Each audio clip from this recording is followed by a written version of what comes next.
For the record, I just want to say that I'm not speculating about motives beyond what was actually stated directly here, and I am avoiding assumptions that cannot be supported by observable actions. So, in October of 2023, I was a university student living somewhere abroad, temporarily based on the outskirts of this place. At the time, I had limited financial resources and was also trying to relocate due to my family-related constraints.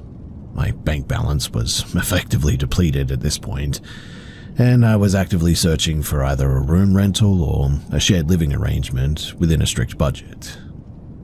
Because of this, I relied on a popular housing and roommate platform that allows direct messages between users. I responded to an advertisement offering a room at a price well below market rate.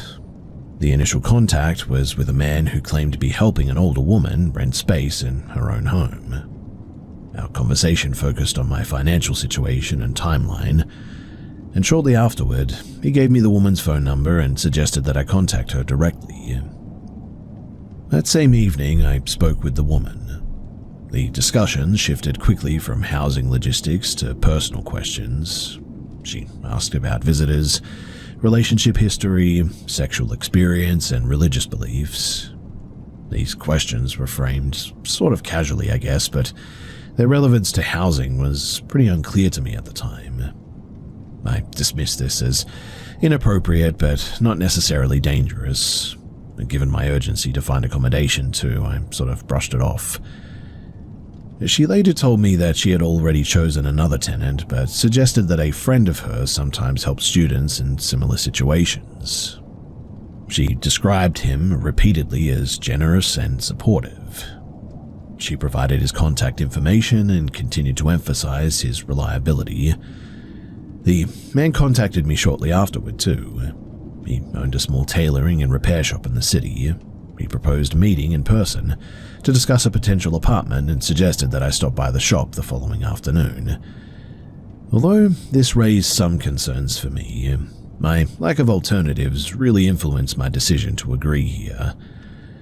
So, I arrived at the shop at around 3:30 the next day. The man appeared to be in his late 60s. The shop was cluttered, poorly lit, and disorganized. He spoke at length about his personal history and positioned himself as someone who regularly assisted young women with housing and also finances. He claimed that an apartment nearby would be available for 3 months, starting in November, and that he could convince the owner to extend the arrangement. He added, though, that I would likely need to share the apartment with another woman to keep the costs low.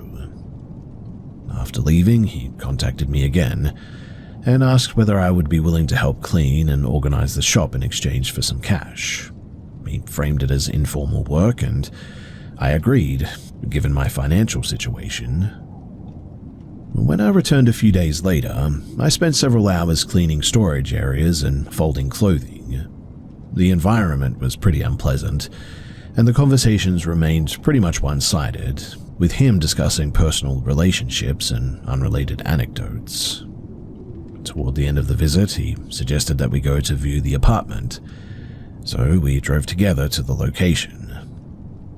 The apartment itself was functional, but pretty unwelcoming. The woman who answered the door was dismissive and ended the visit abruptly too. I indicated that I needed to leave afterward, but instead the man insisted on stopping by his own apartment first, stating that it was only fair that I see it as well. At his apartment, he showed me a single bedroom and suggested that I could stay there temporarily if my housing situation became urgent. He mentioned that other young women had done so in the past. I declined without confrontation, and he paid me for the cleaning work and dropped me back at the public transit station. Over the following week, I avoided further contact, and when he continued messaging me about work and housing, I told him that my situation had changed and that I no longer needed assistance, and despite this, he persisted. Due to another unexpected expense, I eventually agreed to return to the shop for one more day of work. The visit differed in tone this time. During the cleaning, he began describing previous arrangements with students that he claimed to have helped, repeatedly referencing money, hotel stays, and even some sexual encounters. He framed these stories as normal and mutually beneficial. I didn't encourage the conversation at all, and I even attempted to redirect or leave at some point. He then began asking me personal questions, similar to those previously asked by the woman. He suggested visiting a supplier where clothing would need to be tried on without private facilities. He referenced other women who had supposedly been comfortable doing this. When I stated that I was not in a relationship, his demeanor changed noticeably too. His questions became explicit and increasingly direct. At this point, I indicated that I needed to leave immediately. He had not paid me yet, mind you, but he went to retrieve the money and asked me to follow him to the back of the shop. I stopped near the doorway instead. When he returned, he briefly withheld the payment and suggested going to his apartment in exchange for additional money. I declined and repeated that I needed to leave. He continued negotiating, escalating from money to physical contact, including requesting a kiss at one point. I refused, though, and reiterated that I was leaving.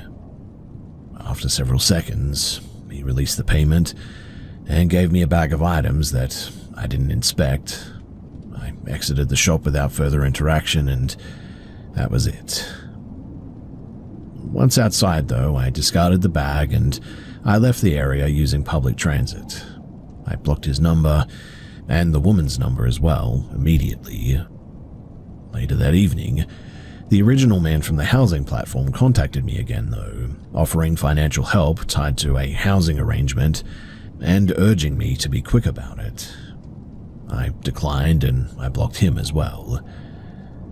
No further contact occurred between these people, but about 6 months later, I was watching the news and I could barely believe my eyes when I saw the man that I had been working for, and he had apparently murdered a young woman.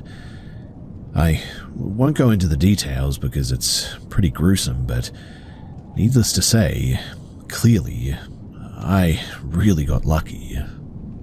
In retrospect, there were multiple warning signs that I dismissed due to financial pressure and lack of alternatives. And while no physical assault or anything else occurred, the situation escalated through boundary violations and coercive negotiation. I chose to not contact law enforcement at the time as no explicit crime had occurred, and I didn't believe that the report would lead to any action or anything, and genuinely, I really regret that. This experience definitely altered how I assess informal work and housing offers now. The primary risk was not a single event, but definitely a gradual shift from assistance to leverage, and that's what really gets to me. I no longer engage with arrangements that rely on personal dependency or vague obligations like this, regardless of my financial need or anything. These days, I would rather rough it on the street than ever trust a stranger like this again.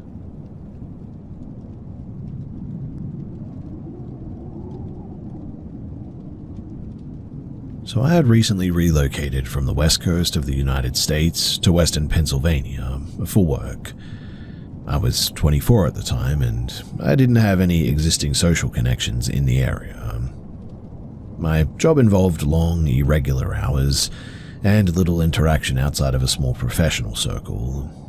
So to compensate, I used a friend-matching app designed specifically for platonic connections. My first meeting through the app went pretty normal, which lowered my caution for sure.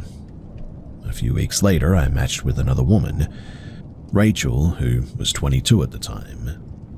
We exchanged messages for several days. The conversation was frequent and one-sided, but not overtly alarming or anything. We agreed to meet for a late morning brunch at a cafe located within a large outdoor shopping complex. When Rachel arrived, I immediately noticed that she did not closely resemble her profile photos. The difference was not extreme, but the images appeared either heavily edited or certainly outdated at the very least. I didn't address this, to be honest. I was just looking for a friend. And within minutes of sitting down, she began discussing personal trauma, financial instability, and ongoing family conflicts. The pace was fast and uninterrupted, and during this conversation she mentioned that she didn't drive and briefly referenced having 2 children, though she did not elaborate on that. The interaction lasted longer than I had intended, and when I attempted to redirect or end the conversation, she continued speaking over me. Eventually, I stated that I needed to leave, and I excused myself to use the restroom. She insisted on walking with me, though. The restroom was located on the opposite side of the complex, requiring a several-minute walk, and while inside a stall, I heard a child calling out. When I exited, Rachel was now holding a toddler. She appeared momentarily surprised herself, then introduced the child as her son. The child reacted aggressively, hissing and sort of backing away. Shortly afterward, I noticed a man waiting just outside of the restroom area with a stroller.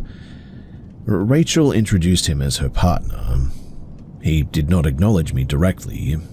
She encouraged me to interact with the second child in the stroller, and when I sort of complied briefly, the child began crying.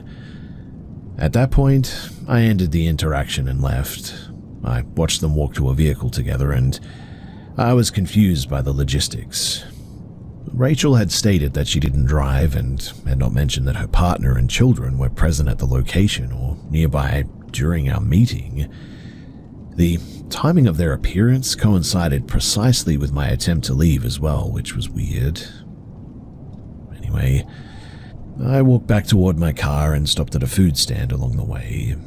And while waiting, I called a friend and described the encounter. I then noticed Rachel's partner standing behind me in the line. He didn't speak to me, and I ended up leaving without ordering and headed toward the parking area. As I walked, I became aware that he was following me at a consistent distance. When I changed pace, he adjusted accordingly, and I informed my friend of what was happening and told her to contact the local authorities if I didn't check back shortly. I reached my car and I saw him crossing the parking lot toward me at a faster pace. I quickly got into my vehicle and I left immediately. I didn't stop as well until I was well away from the area. I also confirmed my safety with my friend. That evening, I deleted my account on the app and I blocked Rachel on the only other platform that she had access to. The following day, though, she contacted me through a different social media account that I had not shared, suggesting another group outing involving her partner this time. Well, as you can probably imagine, I blocked that account as well. And after that, there was no further contact. Now, I cannot determine whether this was an attempt at manipulation, surveillance, or something more sinister. What is very clear, though, is that there was something very, very suspicious going on.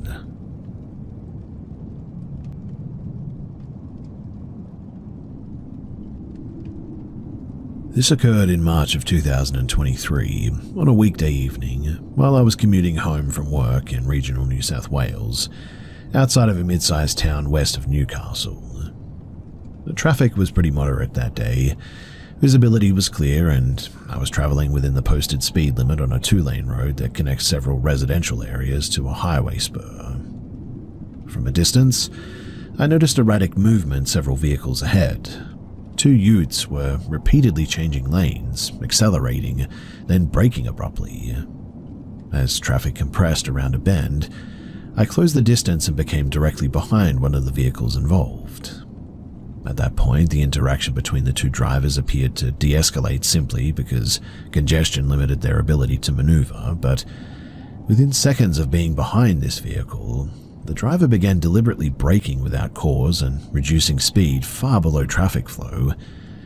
I didn't respond in any way other than maintaining distance. The behavior escalated, though, when the driver leaned out of the window and displayed a large bladed object. From my perspective, it appeared consistent with a machete or a long knife at least. At that point, I initiated an emergency call. There was a delay in the connection, which felt prolonged under stress, but was likely under 2 minutes, I would say. But while waiting, I continued straight, hoping the driver would remain on the main road. At an upcoming intersection near a service station, I turned toward a secondary road that leads closer to my home. That decision immediately proved incorrect. The other driver followed, accelerating aggressively. At this point, the emergency call connected and I provided my location, vehicle description, and explained that I was being followed by an armed driver. The dispatcher acknowledged the information but didn't provide actionable guidance beyond telling me to just stay on the line. Realizing that continuing toward my home would put me in a more isolated area, I diverted to a nearby rural fire station that I knew was staffed overnight. I pulled into the driveway and stopped directly in front of the building. The other vehicle followed and stopped behind me, then reversed and then pulled forward again, repeating this several times. My vehicle's horn was non-functional.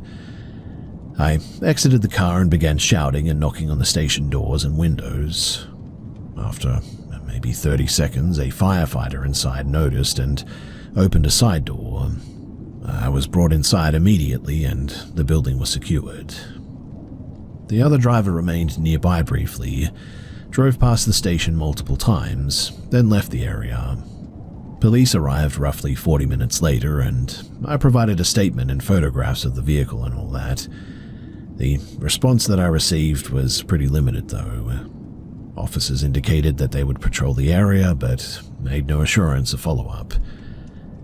No further contact occurred, and the individual was not located that night, too. Thankfully, I got out of the incident unscathed, but still, it was a bit of a shame that it didn't get resolved because of law enforcement intervention, but because I placed myself in a setting where witnesses and barriers existed. I really don't know what was going on with those guys and why they were behaving so erratically like that on the highway, but I'm just glad that I was thinking on my feet and I got to somewhere safe, quickly.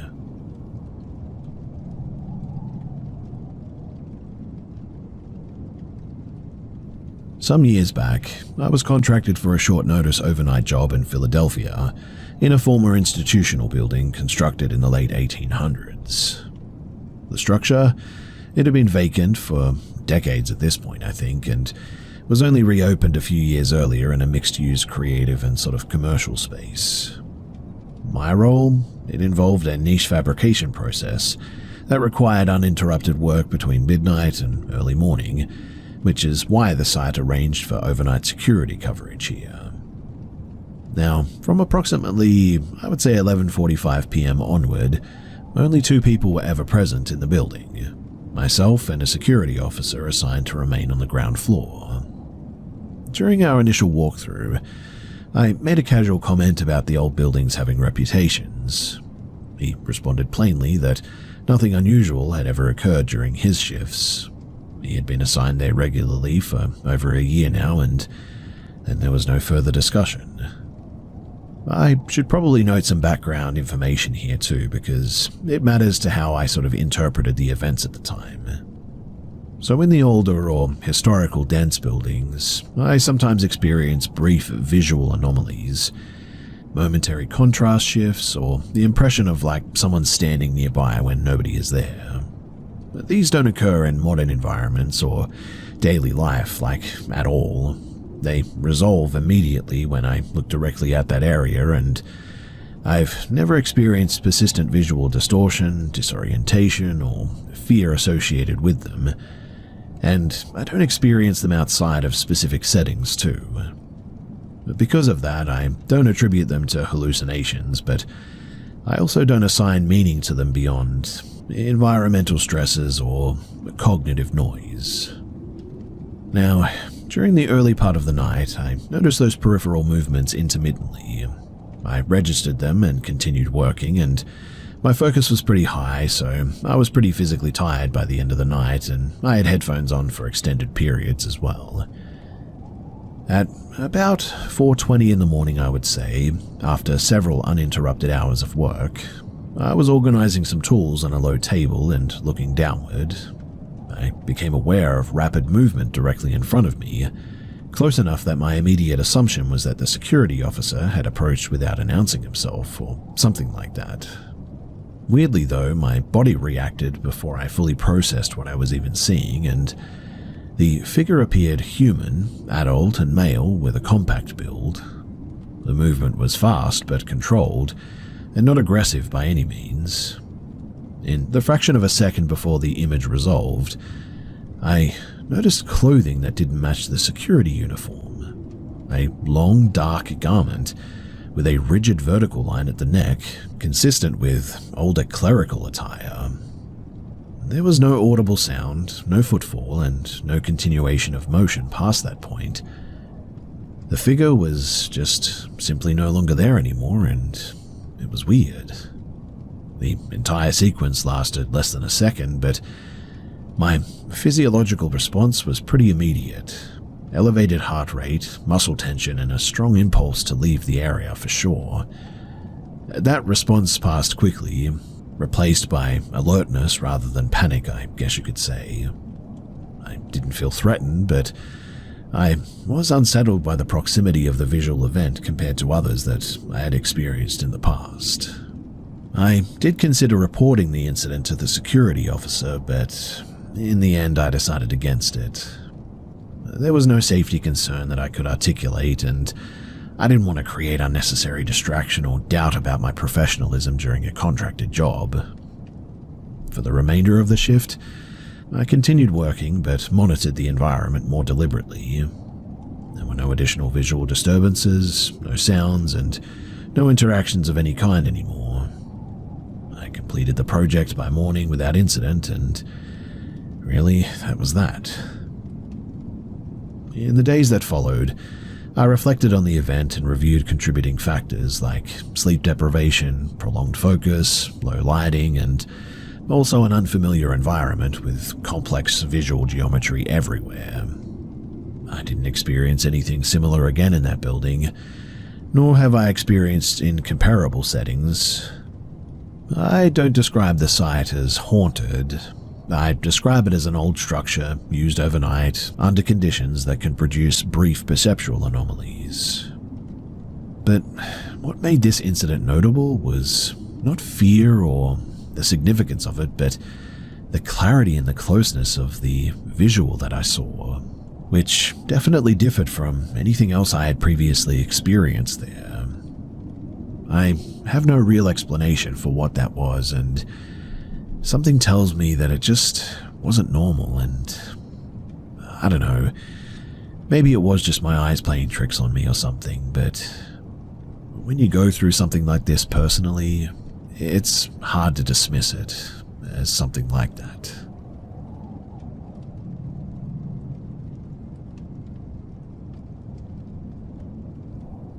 I'm 18 now, but this took place some time ago in a western Denmark town, in a residential property originally constructed in the late 1600s. The house is locally documented as having belonged to a naval merchant involved in privateering during the early modern period, although that history is mostly used for tourism and has no practical relevance to daily life, really. My family moved into the house when I was a toddler, and I lived there continuously for more than a decade. My earliest experiences began around age 7. At the time, I didn't interpret them as unusual, too. Objects in my bedroom would sometimes be displaced without explanation, books were found on the floor after being shelved properly, light scraping sounds from the ceramic stove that was no longer functional, and footsteps audible when nobody else was home. These events were intermittent and definitely inconsistent, but there was no real trigger, I guess you could say, and nothing occurred on command or anything like that. and because of that, they became sort of background noise rather than focal events. As I got older, the experiences stopped being limited to me, though. My younger sibling and my mother independently reported hearing movement and voices in parts of the house where nobody was present. The most disruptive moment, though, occurred during a family visit in 2019. We were seated together, talking normally, when my sibling abruptly stated that one of our grandmother's closest friends had died. Mind you, there was no context, no prior conversation, and there was also no visible emotional distress or anything like that. Adults corrected him immediately, but within minutes, my grandmother received a phone call confirming the death. Now, there was just no way that my sibling could have received that information beforehand. No one offered an explanation, and the subject was dropped immediately, but it was definitely weird. Between the ages of 14 and 16 as well, my own experiences diminished. I became more skeptical and actively tried to rationalize anything unusual. Occasional movement, such as ceiling fixtures swaying slightly or indistinct sounds, I always attributed them to air pressure, building age, or normal structural behavior. I really was just deliberately trying not to reinforce patterns that could be explained through confirmation bias, but that all changed after I began dating someone who had never been in this house before. You see, on her first visit to my bedroom, she reported feeling unwell within minutes. She described nausea, disorientation, and a strong sense of being watched, despite nothing observable being present. She had arrived feeling normal as well and had not consumed anything unusual. We initially dismissed it as just anxiety. However, the reaction repeated every time that she entered that specific room, and didn't occur anywhere else in the house or outside of it. On one occasion, after less than 10 minutes in that room, she moved to the window and vomited, and this happened multiple times over several visits. There were no similar symptoms in any other environments, and at that point we decided that it wasn't a coincidence. I asked my sibling to switch rooms with me, which he agreed to without any resistance. When my mother asked why, I explained what had been happening, and that prompted her to disclose experiences that she had not previously shared with me. So shortly after moving into the house years earlier, she had witnessed bathroom linens appear to lift and extend as if being pulled, without any airflow or contact or anything like that. My father dismissed the incident at the time and continues to reject all interpretations beyond mechanical causes. But she also reminded me of something that I had said as a preschooler that I do remember saying, that I had reoccurring dreams about a headless person holding an axe in the bathroom. I had no memory of this until she mentioned it again, and afterward I began having similar dreams repeatedly over a short period, which eventually stopped. After the room swap, my girlfriend no longer experienced any physical symptoms in the house again. Activity in my former room decreased significantly, and the only noticeable incident occurred once when my mother and I were present. A secured lid detached from a shelf and landed directly between us. The lid, though, was designed to clip in place and should not have fallen under normal conditions, and after that, nothing else followed. I have now lived in the other bedroom for approximately 2 years now, and there's been no other object movements or sounds that could not plausibly be attributed to the structure itself. The only persistent issue is a subjective sensation of being observed, which is intermittent and not associated with any visible cause. The most recent event occurred several months ago, and I noticed the word hello written on the exterior side of my bedroom window at some point. The location was pretty difficult to access due to dense landscaping and the height and everything, but there was no evidence of damage or forced access, and no further signs appeared, and nothing escalated after that. So I just assumed that it's one of my siblings trying to play a trick on me. At this point, I don't claim that the house is haunted, but what I can say is that multiple occupants across different ages have all reported overlapping experiences over many years now. often without prior discussion. Whether the cause is environmental, psychological, or structural even, the pattern has been consistent enough that it has affected how rooms are used and how visitors respond to the space for sure. Nothing dramatic is happening now, thankfully. The house is pretty quiet, but it's not neutral and it never has been, and to be honest, I sort of feel like I'm just waiting for the next thing to happen.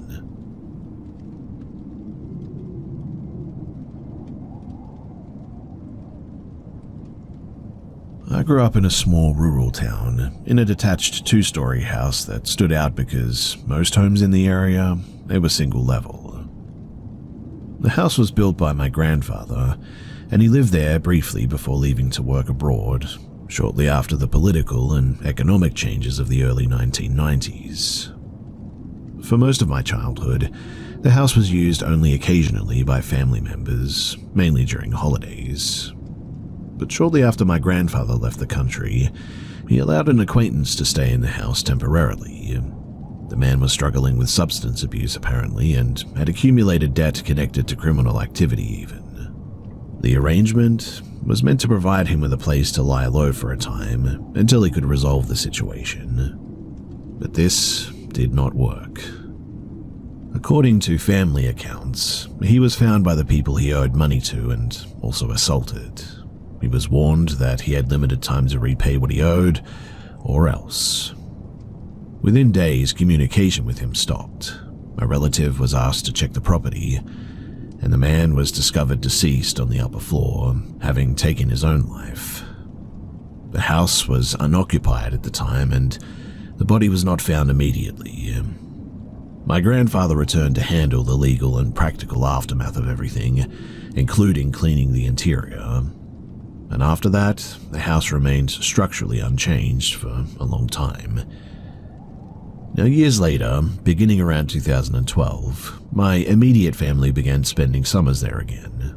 We rarely used the upper floor because there was just no practical need for it, and nothing about it was discussed openly with visiting relatives.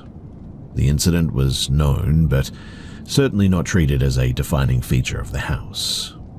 In 2015, during a family gathering for a wedding, sleeping arrangements required that I shared an upstairs bedroom with a cousin.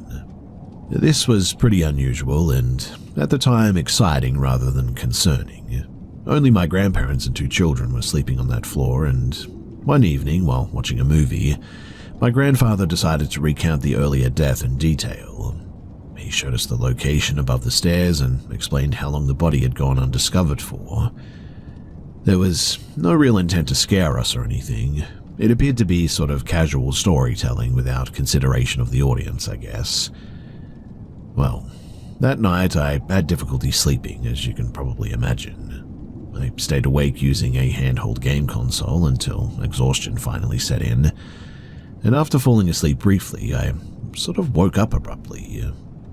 I heard a repetitive sound that I later associated with tension or like friction, though at the time I didn't understand it.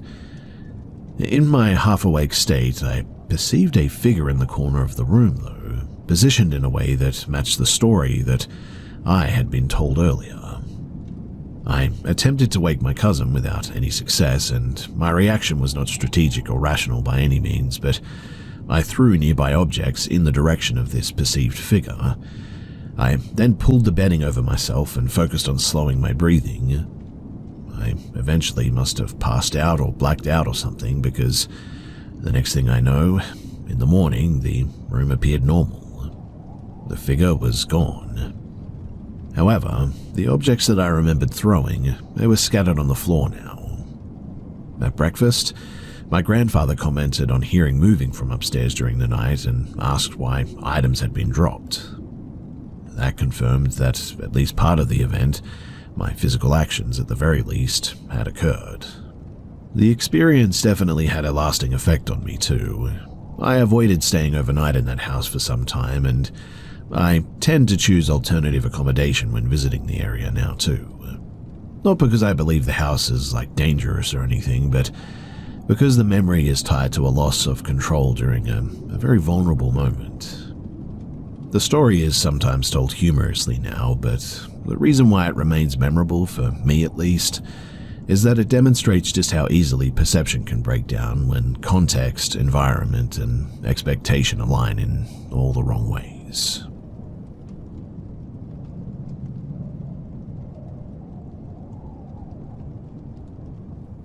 In early 2011, my daughter and I moved after a difficult separation and a rushed relocation.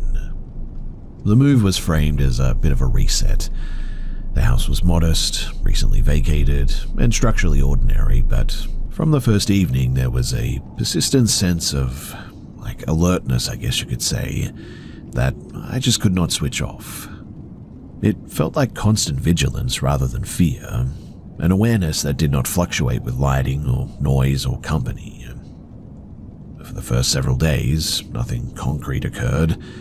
We unpacked, established routines, and tried to normalize the space a little bit. My daughter slept in a bedroom at the end of a narrow hallway.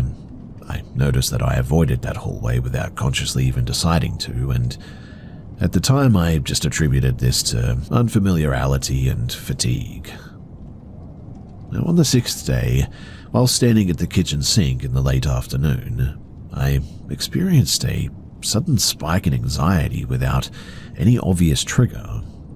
My attention shifted down the hallway and I registered movement in my daughter's room. The image I perceived was brief and indistinct, but it was human-shaped, a figure wearing what looked like light-colored clothing entering the bedroom.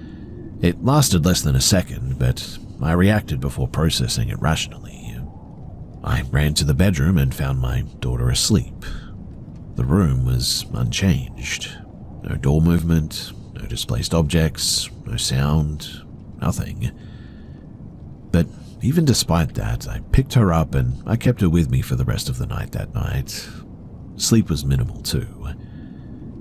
Over the following weeks, the house became associated with disrupted rest as well. I slept lightly and inconsistently most nights.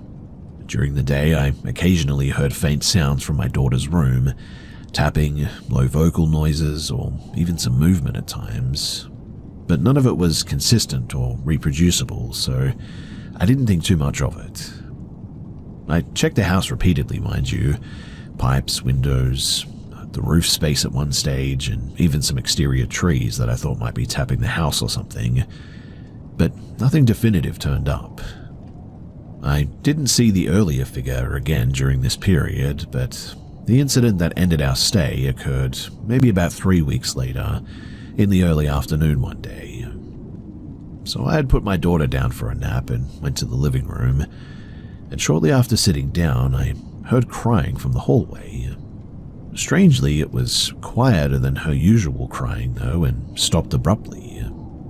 I hesitated, but did not immediately respond, assuming that she maybe had settled herself or something.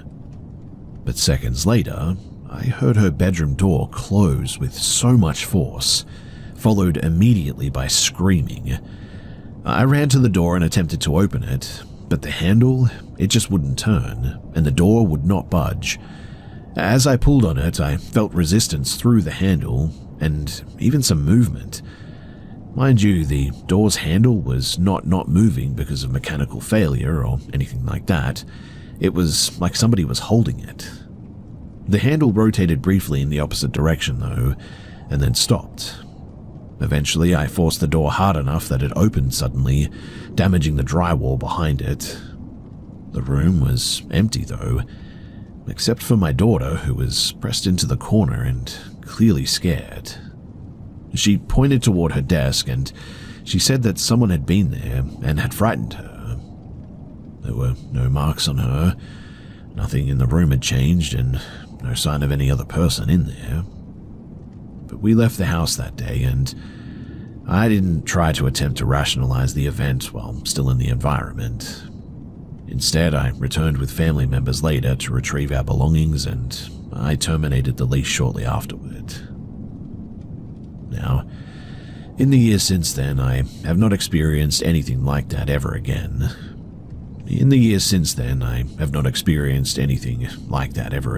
Thankfully, but Still, it has sat with me all these years, and it's something that I will never forget.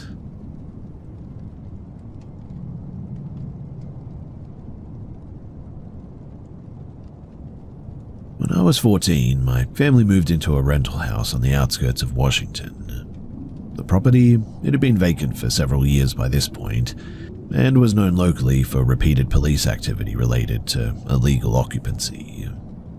Parts of the interior had been hastily repaired before we moved in, including ceiling panels and even some interior doors. I mention this because none of the events that I'm describing occurred before this address, and none have occurred outside of it too. Now, the first incident happened within the first few months. I was alone in my bedroom during the afternoon, sitting on the floor with some toys. I heard heavy footsteps moving down the hallway toward my door. I assumed it was one of my parents, and when I looked up, I saw a tall, dark, human-shaped figure standing in the hallway entrance. I registered clothing details, like a long coat, a wide-brimmed hat, but the figure had no visible facial features. It made a head movement that could be interpreted as acknowledgement, and then continued down the hall. When I followed, there was no one there. At the time, I didn't react strongly. I assumed it was my imagination layered over shadows and unfamiliar spaces, but nothing significant happened again for like several years after that. Around the time that I started high school, though, the incidents became more frequent but less visually distinct, I guess you could say. The first major physical disturbance occurred around 4 a.m. on a weekday one day. I was awake in bed when I heard a loud impact from the kitchen area. When I checked, I found a drying rack near the front door and a heavy pan in the living room, and both had been moved at least several feet from their normal locations. As far as I could tell, there was no signs of forced entry. I didn't investigate further, and I returned to my room because I was a bit spooked by it. Another incident involved a friend who was visiting after school one day. He was standing at the kitchen counter filling ice trays while I was in my bedroom. I heard a sharp noise followed by him yelling. When I entered the kitchen, the tray was broken on the floor and he was holding his face. He said that the tray had been stationary in his hands before it suddenly just struck him. His words, not mine. But there was no clear mechanical explanation for how that could have happened. But the event ended with an injury on him, so yeah, I mean, unless he did it to himself, I really don't know how to explain it. Beyond these, though, there were some small reoccurring elements too. Objects being displaced without obvious cause, peripheral movements that disappeared when directly observed, and also a bit of a sensation of being watched, which, look, I know is pretty typical of this sort of stuff, so I just mention it because it was there and I think I should take note of it. Also, another notable fact is that nearly every visitor to the house, independently, described the same feeling of like tension without ever being prompted. Which is weird, right? Well, my own experience has shifted over time from visual perception to physical sensation, and while awake and engaged in routine activities, I would sometimes feel like pressure on my shoulders or upper back or even on my face at times. The sensation was always cold and brief, and it didn't coincide with panic or paralysis or anything like that. I know about sleep paralysis, and this was not that. And on several occasions, while lying in bed, I experienced like a downward pressure, I guess you could say, sustained across my chest, as if weight was being applied unevenly. Mind you, I could still move, but resistance increased when I tried to sit up, and these episodes, they always ended on their own within a few seconds. Importantly too, these sensations never escalated into any injury like my friends did, and they never occurred outside of this house, which, again, is a bit weird. There was also a consistent difference in how the environment seemed to react to different people. Disturbances were more frequent when guests were present, Doors were struck at night, tools were moved when nobody was home, and 2 visitors experienced minor physical incidents similar to the ice tray event. Toward me, the activity was limited and I never got injured or anything, which I was thankful for, but other people certainly did, and that always scared me a bit while I was living there. Anyway, by 2021, I stopped trying to interpret the events as external entities. What mattered more was the pattern. A single location, a narrow age range, disrupted sleep, and a house with a documented history of instability. The experiences, they lessened as I spent more time outside the home and stabilized once I began planning to move out. Eventually, I did move out too, and after that, I never experienced anything ever again. Which, to be completely honest, I am very, very thankful for.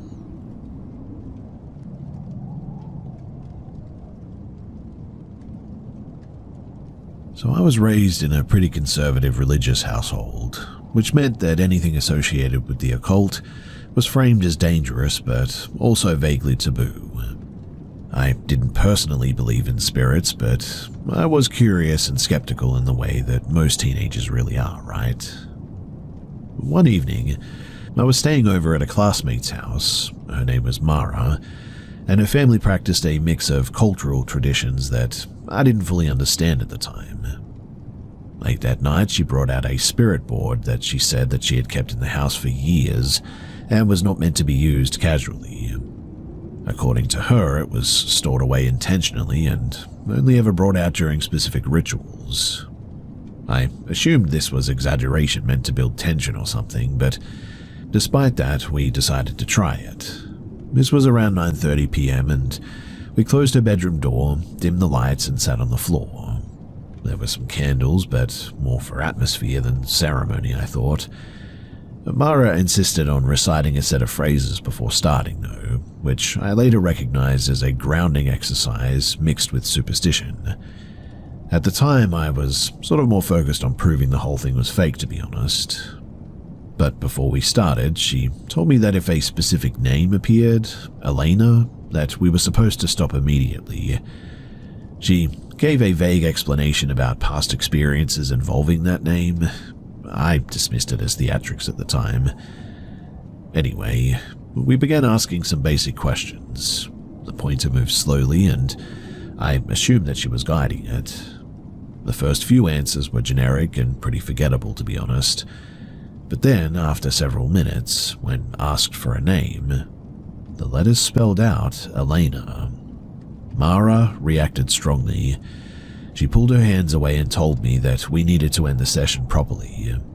She was visibly upset as well, and to calm her down, I sort of agreed.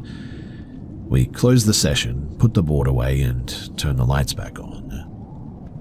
Now, what happened next is pretty important because it shows how expectation can override judgment, I suppose, but after stopping, I felt sort of irritated rather than scared, and I believed that Mara had manipulated the board intentionally and staged the reaction and everything. Against her objections, I suggested that we try again, but this time I would write everything down to catch inconsistencies. Well, eventually she agreed, reluctantly, and we repeated the process. The same name appeared, and I asked controlled questions like age, year of death, cause of death, things like this. The answers were specific enough but also vague enough to be interpretable, but not quite, I guess you could say. But the final answer, when I asked who was responsible, spelled a word associated with evil.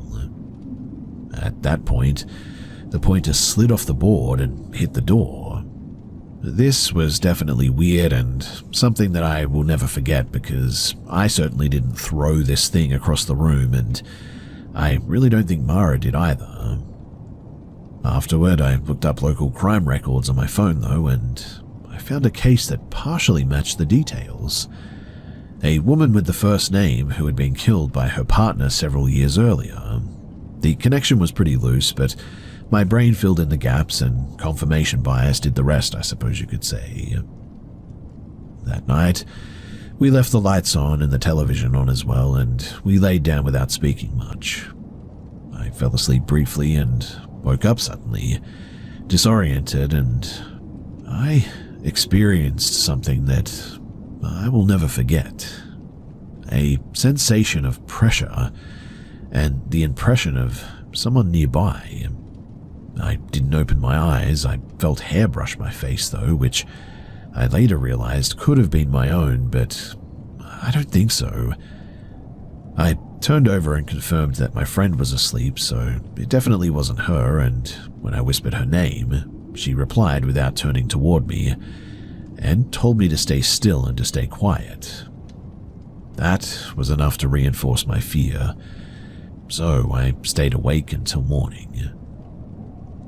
We never did discuss the event afterward, and after that I avoided her house entirely from that point on.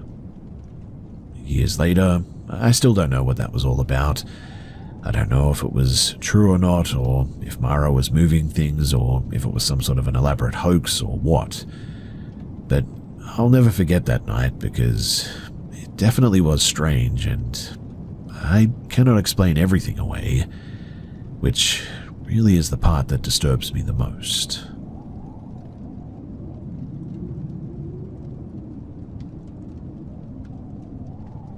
This occurred in late March of 2018, during an evening patrol shift in a semi-rural manufactured housing community just outside of Fresno County, California.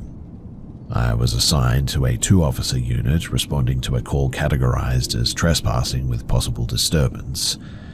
The dispatcher relayed that a homeowner reported an unknown adult female inside of his residence who would not acknowledge him or leave. When we arrived, the caller met us outside of his unit, and he appeared calm but also a little bit shaken. He explained that he had been grilling beside the structure with his teenage son when he noticed movement through a side window. According to him, a woman entered through an unlocked door without hesitation, and he followed her inside and found her standing in the kitchen area, facing the counter, head lowered. He said that her hands were visibly trembling and that she was speaking quietly, but not in a language or a pattern that he recognized. He stated that he raised his voice several times and told her to leave, but she didn't react in any observable way. He said that it was almost as if she was just completely unaware that he was even present. Uncomfortable and unsure how to proceed, he escorted his son outside, and that's when he called the emergency services. We conducted a full search of the residence. The interior was small and uncluttered, and there were no hiding places that would allow an adult to avoid detection. The rear door was partially open, suggesting that she may have exited moments before our entry, but there were no signs of forced entry or damage anywhere. The homeowner declined to pursue charges once we confirmed that she was no longer inside, but I was not comfortable ending the response without locating her at the very least. This was mainly because, based on the description, I believed that she could have been experiencing a psychiatric or medical emergency. We requested an additional unit to canvass the surrounding streets, and we drove toward the nearest access road, which borders this park nearby. And approximately 2 minutes later, we observed a barefoot woman in the gravel shoulder near a drainage ditch about 40 yards from the roadway. And she matched the description exactly. She was visibly overheated despite the mild weather, sweating heavily and appeared disoriented. She was speaking loudly in fragmented phrases and repeatedly pointing at the ground in front of her, as if responding to something that was not visible to us. Her posture was tense and her movements were very erratic but purposeful. As we exited the vehicle and we attempted to verbally engage her, her behavior escalated. Her speech pattern changed abruptly. Volume, cadence, and tone shifted in a way that suggested either disassociation or extreme agitation. Each time we attempted to move closer, she rotated her head sharply away, refusing eye contact, and she didn't respond to our request for her name when we asked her, and nor did she acknowledge basic orientation questions at all. Concerned about her proximity to the traffic, I attempted to guide her gently away from the roadway using open-handed techniques. And it was at that point that she literally just dropped to the ground without warning and began crawling erratically, spitting and striking the pavement with her hands. At that stage, we transitioned from verbal de-escalation to physical control for safety reasons. The risk of her entering traffic or injuring herself was immediate, and while restraining her, she made sustained eye contact with me for the first time, and her facial expression was so intense but at the same time almost unfocused, consistent with severe psychological distress that she was clearly under. Now, it was at this time, and I will never forget this as long as I live, that she spoke, but it clearly was not her voice.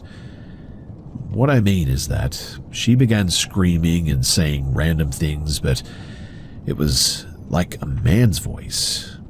She was a woman though. I mean, she wasn't trans or anything like that. She was a woman, but her voice just completely changed to the point where it genuinely seemed like we were dealing with another person all of a sudden. My partner continued verbal reassurance while I requested medical assistance. During this period, the woman exhibited intermittent resistance, including baring her teeth and vocalizing nonsensical phrases in this deep voice. Her movements were reactive rather than strategic, and that further indicated a mental health episode rather than criminal intent.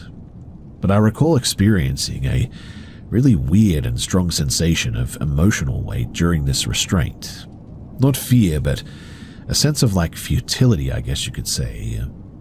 It was clear that she was not perceiving the situation the way that we were, and this wasn't a confrontation, it was more a containment, I guess you could say. As emergency medical services approached, her physical resistance decreased noticeably, and by the time the paramedics arrived, she was largely non-verbal and allowed herself to be transferred to a gurney without any further struggle. She was then transported under an involuntary psychiatric hold for evaluation. Now, in my career, I had encouraged many individuals experiencing psychosis, substance-induced episodes, and even some trauma responses. But this incident, it has always stood out to me. It was completely unexplainable, and I have no idea how she did that. Again, there was no evidence of criminal intent or any external threat or anything. Everything about the situation, her entry into the wrong home, lack of responsiveness, physical agitation, and eventual collapse, all of it aligned with a severe psychiatric crisis for sure, but I cannot explain how she did that with her voice. The incident reinforced something that law enforcement does not always articulate very well. Not every alarming encounter is dangerous in the way that people expect, because sometimes it really is just simply a person whose internal reality has overtaken their ability to interact with the external world. And that call, well, it changed me for the rest of my life, and it made me question everything.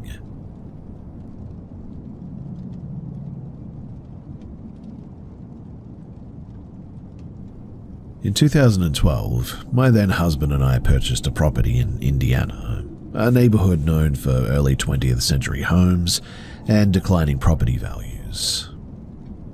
The house had been on the market longer than average, and during disclosure, the agent informed us that the previous owner had died by suicide inside of the home several years earlier. The death occurred in an upstairs bedroom, apparently. There were no unresolved legal issues or anything, no structural damage, and no visible indicators of the incident anywhere. From a financial perspective, purely, the purchase made sense. The price was well below comparable properties, and the location suggested eventual resale potential as well. So, we proceeded with the purchase without hesitation. The first irregular event, though, occurred during the move-in period. While unpacking kitchen items, I placed several glass tumblers on a laminate countertop near the sink. At some point, while I was in an adjacent room, one of the glasses moved across the surface and struck the far wall of the dining area. There were no vibrations from the appliances, no pets present, and no one else in the house at the time. I attributed it to uneven placement or residual moisture, and I didn't raise the issue any further. Over the following months, smaller issues accumulated though. Our son, who was 2 at the time, began waking repeatedly during the night. Initially, I attributed this to sleep regression or being in a new environment. However, several battery-operated toys in this room began activating on their own. One was a plastic animal that played a recorded phrase when tilted, and after repeated incidences, I removed the batteries. But, and I have no idea how this is even possible, the toy continued to activate. I disassembled it in the end and discarded the internal components. The activation continued intermittently until I disposed of it entirely. Another item, a children's book with a pressure-activated sound chip, produced music while closed on a shelf. This occurred in the presence of visiting adults on at least one occasion, and my friend's mother, who was present during one of those incidences, advised me to leave the house as soon as I could. Her reaction was notable, not because of what she said, but because she had no prior knowledge of the house's history. The most significant incident, though, that occurred approximately 6 months after moving in. So I woke up during the night and realized that my son was not in bed. I heard his voice coming from the kitchen area. From the hallway, I could hear him speaking in short, clear responses, as though answering questions.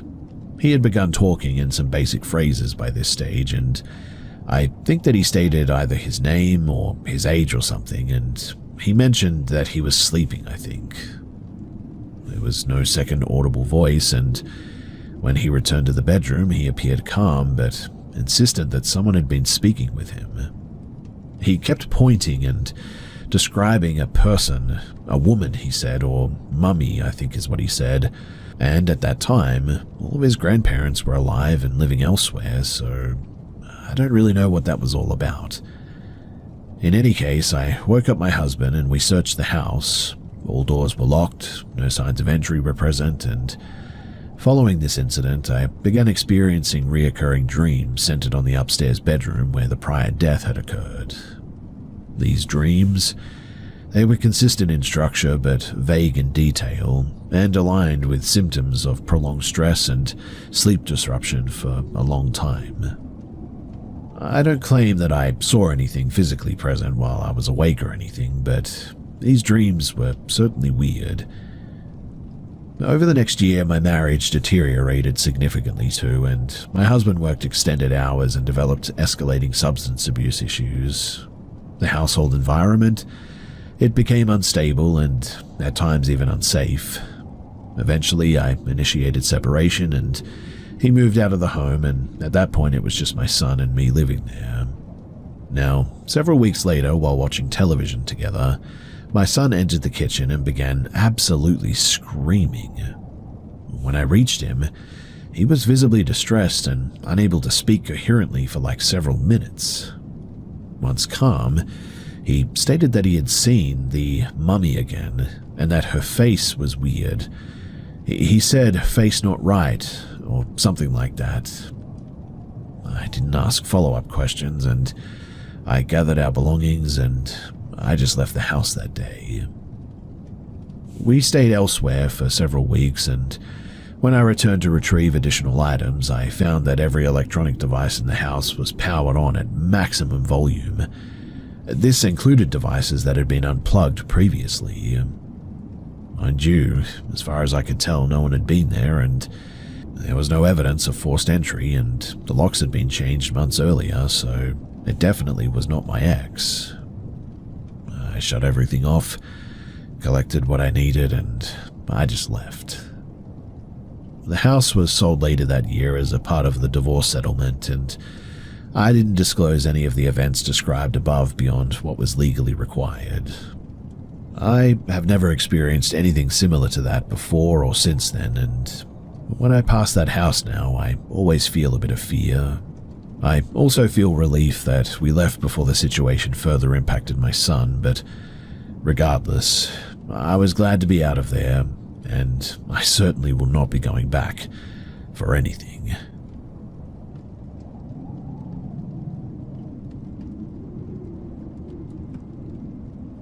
So, the event itself was brief, but the after effects, sleep disruption, vigilance, and a change to daily routines, they certainly have persisted.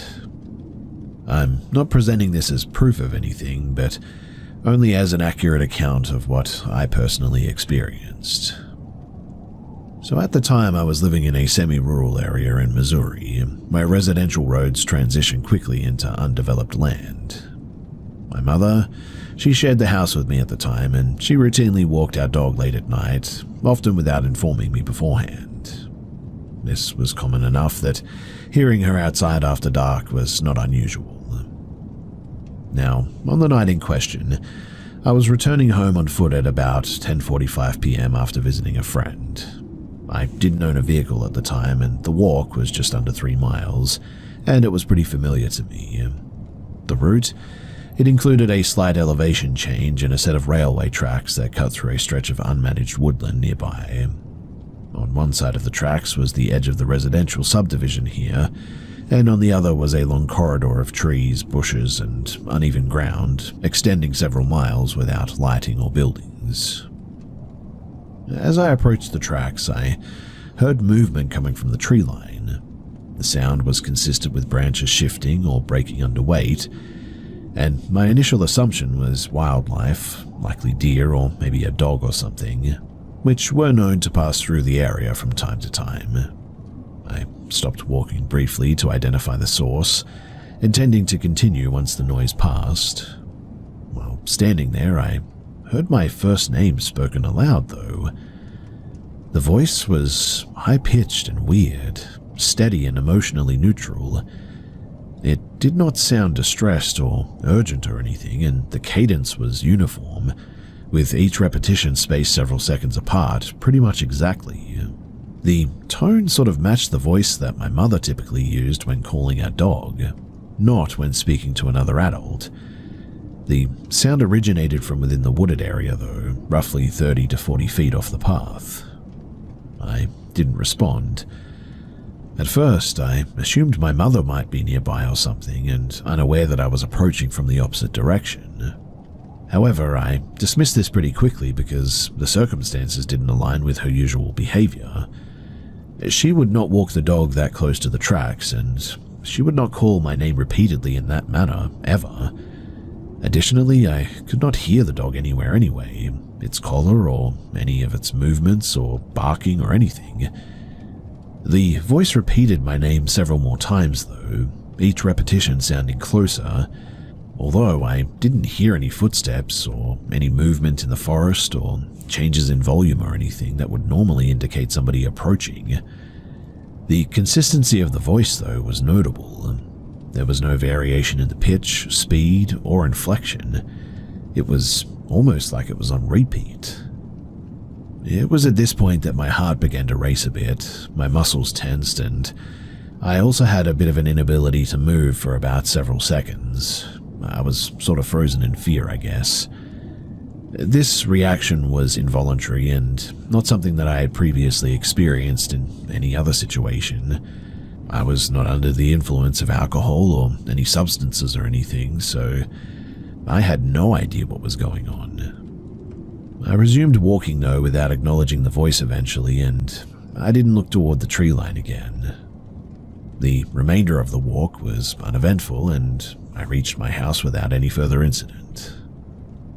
Upon entering the home, though, I confirmed that my mother was inside with the dog, and she had not been out recently, and certainly had not been the one calling for me from that forest line. I didn't provide her with a detailed account at the time, but I told her that I had encountered something weird and thought that I had heard her voice at the time, somewhere around those tracks. Afterward, I attempted to rationalize the event. Possible explanations included other persons attempting to get my attention, maybe the acoustics of the forest and somebody out there hollering over and over again or something. Or maybe it was just something that I just couldn't explain. But none of these explanations fully accounted for the specificity of the voice, the use of my name as well, or the absence of visible or audible indicators of a person or an animal. Since that night, I have not taken walks alone after dark there ever again, and my mother adjusted her routine as well. No similar incidences have occurred, and I've not observed suspicious activity in the area since then. I didn't report anything to anyone too, as really there's just not much to it, and I'm not claiming that the experience was paranormal, but I'm equally unable to explain just what it was using ordinary causes. The event was isolated and brief, and it left no physical evidence that I could tell, and so I just really don't know what to make of it. So if you have any ideas as to what this could have been, I would genuinely love to hear what you think. Thanks for listening.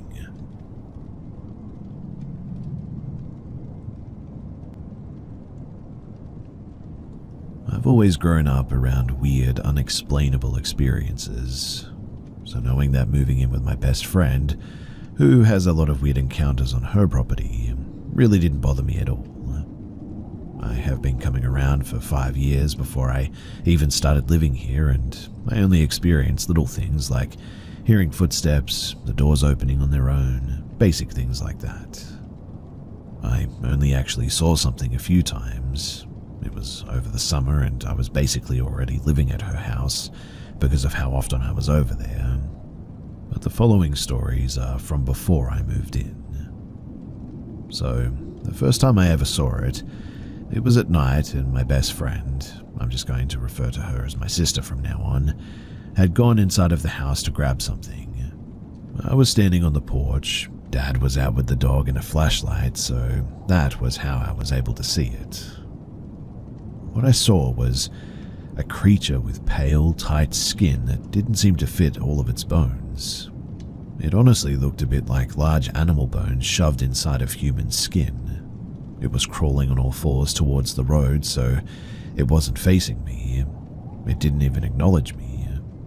I just watched it until she came back, and then it was gone. It wasn't like any animal or thing that I had ever seen before, though, and I assumed that I was just seeing things, so I didn't tell her until a different night on the porch. She told me that she had seen something before too, and that it has apparently always been around. She never said anything to me either, because she also thought that she was just going crazy, but she described the same thing that I'd seen. At my sister's graduation party, I had gone out to the swing set with this girl. It was just us two. Everybody else was still on the porch or inside of the house, and we were perfectly far away from everyone. We were shouting, screaming, trying to freak them out from where we were, since all we had was a light on, and at the time they didn't realize that we had gone there.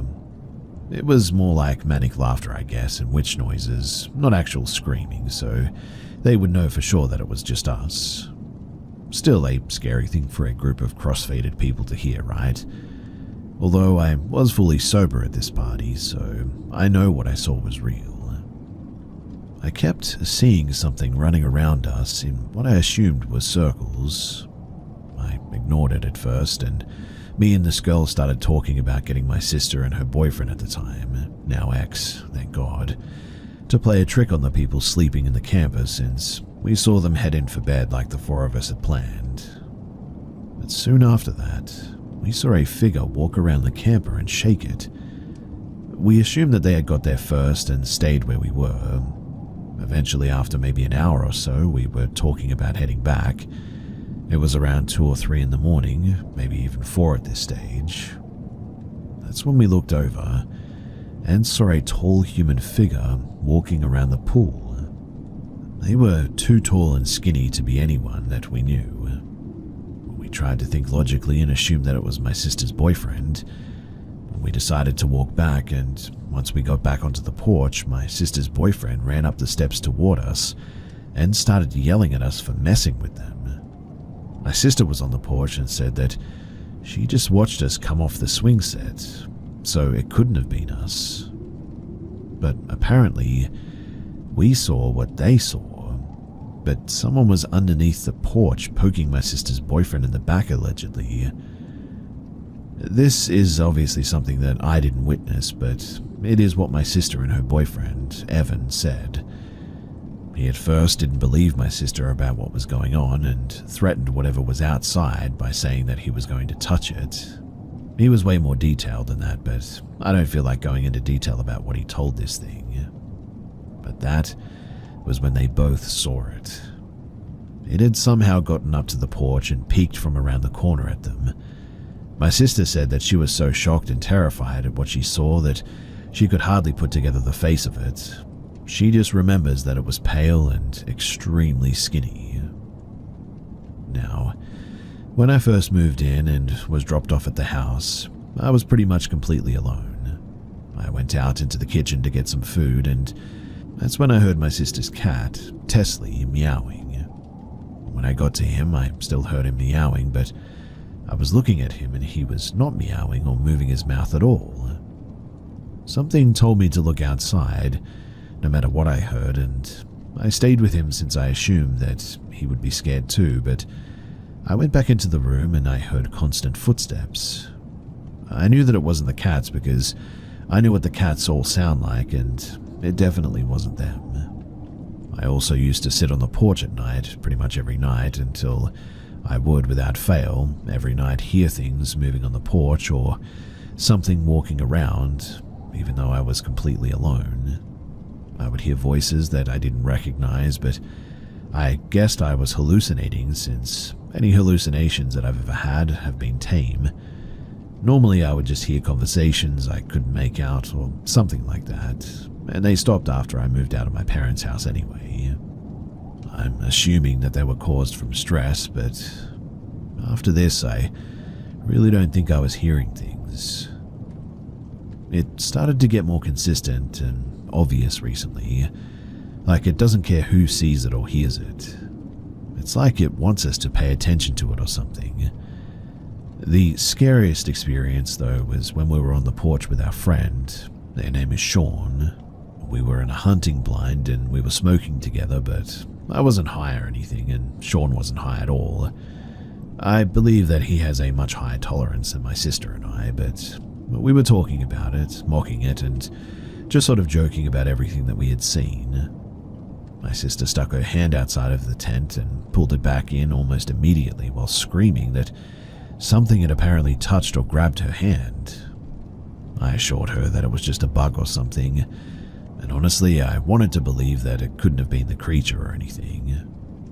For a while, we just heard footsteps and such until we all heard a male's voice speaking to us. We couldn't really make out what it was saying, but it was definitely a male voice. I thought it was Dad trying to scare us at first, so I yelled out to it that we could hear it. But there was silence. I continued to insist that it was just Dad messing with us, but nothing happened until we heard the whispering. Now that I think about it too, it did sound a lot like Sean, but I was looking at him and so was my sister.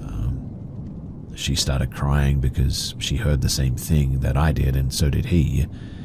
He looked confused though and terrified at the same time because he was not talking at all. After that, the light turned on without anyone being out there. And I mean, we've done jumping jacks practically just to get that light to turn on. It barely ever works, but we packed up everything and immediately went inside after hearing all this. Only a few days ago, we went outside to go into the hunting blind for our activities. We went out of the sliding glass door that time and nothing odd was on the porch. I know because I was trying to ice skate in the kiddie blow-up pool thingy, and I know for a fact that it wasn't there before, but we came back to go inside and we stopped because dead in the center of the porch was a chunk of fresh raw meat wrapped in newspaper. We were on FaceTime with someone and he also saw it, but he insisted that we must have missed it, but I know that we couldn't have.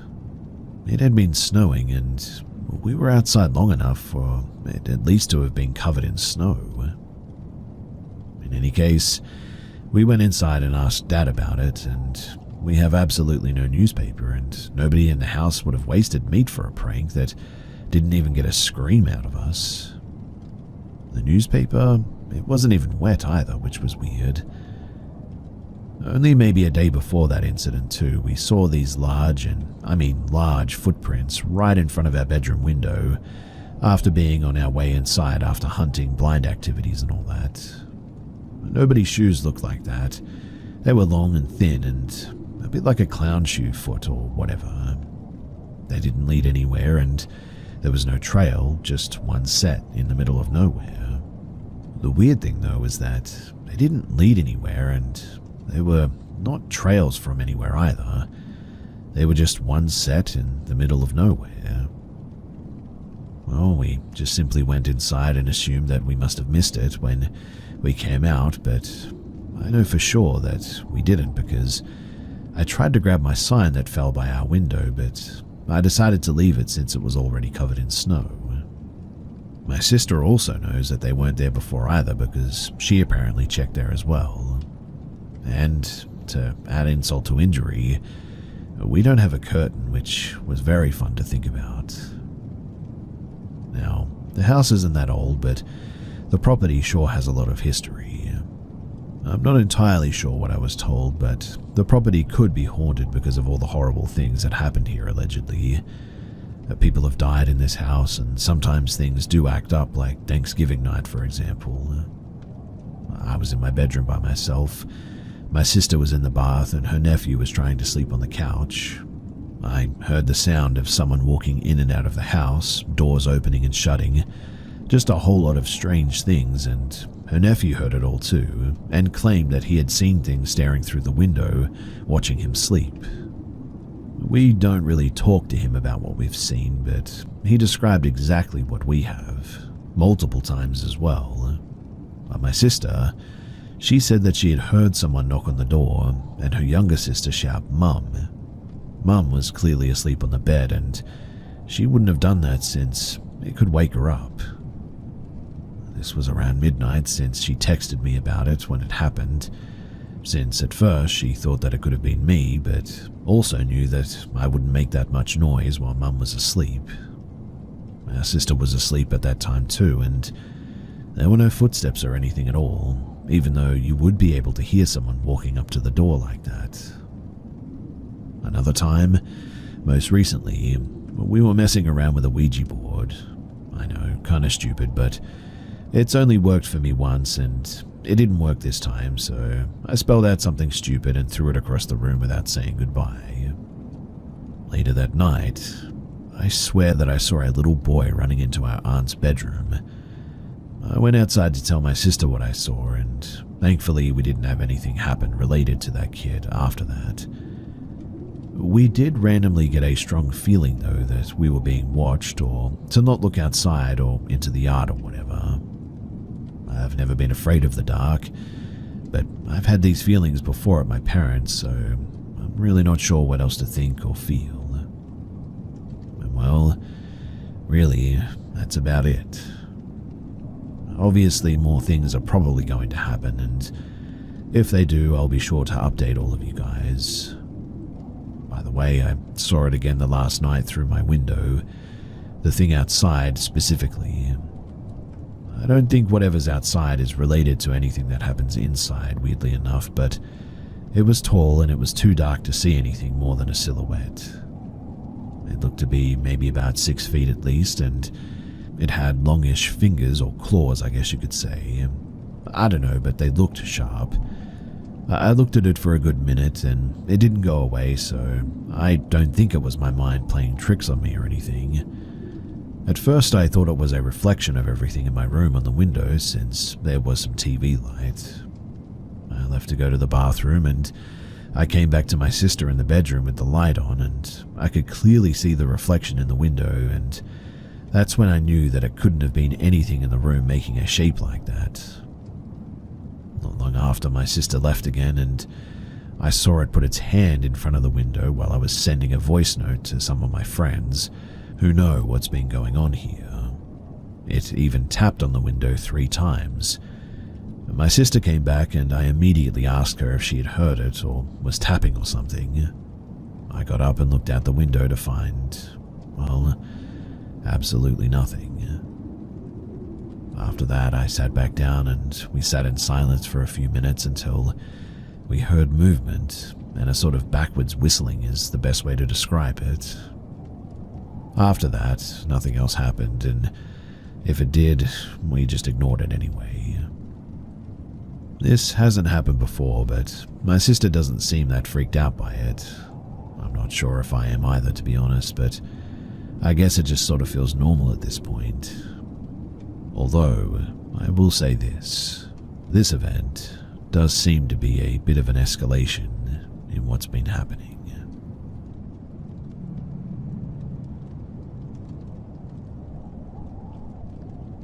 I'm sorry if this is a bit of a long one, but there have been a few strange happenings in my life in the past 24 hours, and I feel like there's a lot of background info needed for all of it to make any sense. So to begin, both of my parents are dead. I'm 24, female now, but my mum passed when I was 15 and my dad just 9 months later when I was 16. Mum passed in a car accident, and Dad, well, he ended his own life. My dad was a firefighter for most of his life, and both parents struggled with addiction. I'm not sure how relevant that is, but just so you have all of the info, I think it's worth knowing. So, here's where it really starts. I was standing in the corner of my kitchen this morning, huge open floor plan, so my back was to the rest of the apartment. I was making myself some breakfast when I hear what is distinctly a man taking a deep breath or a sigh. It sounded like it was right behind me, so I spun around. Obviously, nothing was there though. It's early morning, my cats were sleeping upstairs and wouldn't be able to make that noise regardless. No electronics were on at all because my roommate and I unplugged them last night due to a lot of thunderstorms in our city. My roommate was asleep and he sleeps with tape over his mouth. Don't ask, he's a mouth breather, so he couldn't have made the noise either. Not to mention that his room is on the other side of the kitchen, not behind me. I genuinely have no idea what could have made that noise other than some kind of an entity, really. After that, I finish getting ready and I go to work. I tell my co-workers what happened and I started to kind of piece together some other things that have been going on lately and connect them a bit. For example, last night at work I got 2 phone calls within 5 minutes of each other, and both of them just said goodbye in a man's voice and hung up.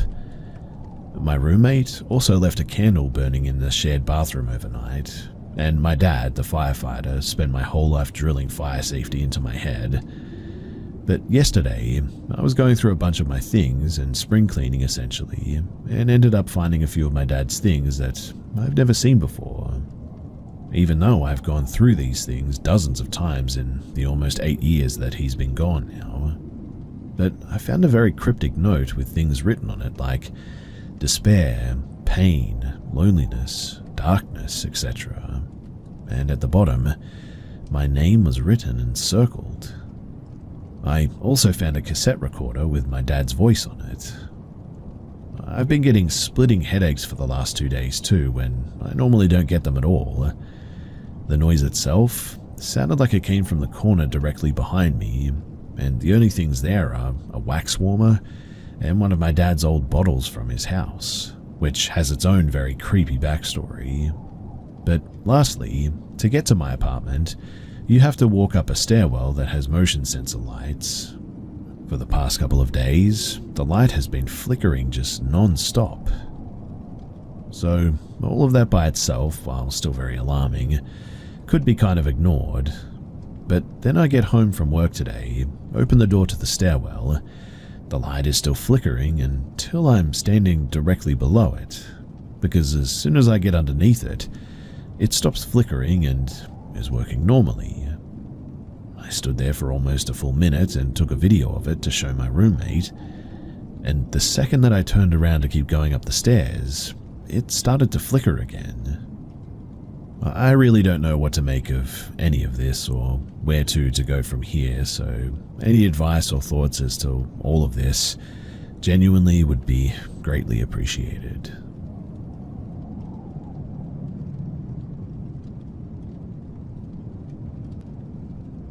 Unlike a lot of stories on here, I don't have any evidence, and most of the situations happen months, even years, apart. So, truthfully, I have no idea if they are really connected or not. I would love to know what you guys think might be going on though, because I'm starting to feel slightly, well, crazy, I guess. My first weird encounter happened when I was in elementary school. I can't remember what grade specifically, but I was definitely young. My older brother, Jay, and I invited our neighbors Mike and Pay over for a Friday sleepover. My parents ended up hitting the hay early that night, around 9 p.m., so the four of us decided to take advantage of the mainly unoccupied house and play an old game of hide-and-seek in the dark. For reference, I used to live in a one-story house that was built in the 70s, so the windows were really low and easy to look through if you tried to. My window in my bedroom, it was positioned on the side of the house, diagonal from a pesky streetlight that always seemed to perfectly shine into my window every single night. I didn't own curtains, but I did have blinds on my window, and I always kept them shut to try and help block out some of the light. Anyway, it was Mike's turn to count. My brother Jay, Pay, and I, we all decided to hide. I ended up shoving myself into my crowded and messy closet, which had one of those big folding doors. Because of the fact that my closet had 1,000,001 things in it, I didn't fit very well too. The door wasn't able to fully shut. At the time, I really didn't mind though, because it gave me a little bit of a slit between the door that I could peek through. 1 minute turned into 5, when everyone eventually got found, aside from me. Mike was starting to grow impatient, so he asked Jay and Pay to help him find me. That's when Pay, like the genius she is, ended up flinging my closet door open with an accomplished grin on her face. I don't remember much, other than me complaining that she was cheating, before my eyes drifted past her head and toward my bedroom window behind her.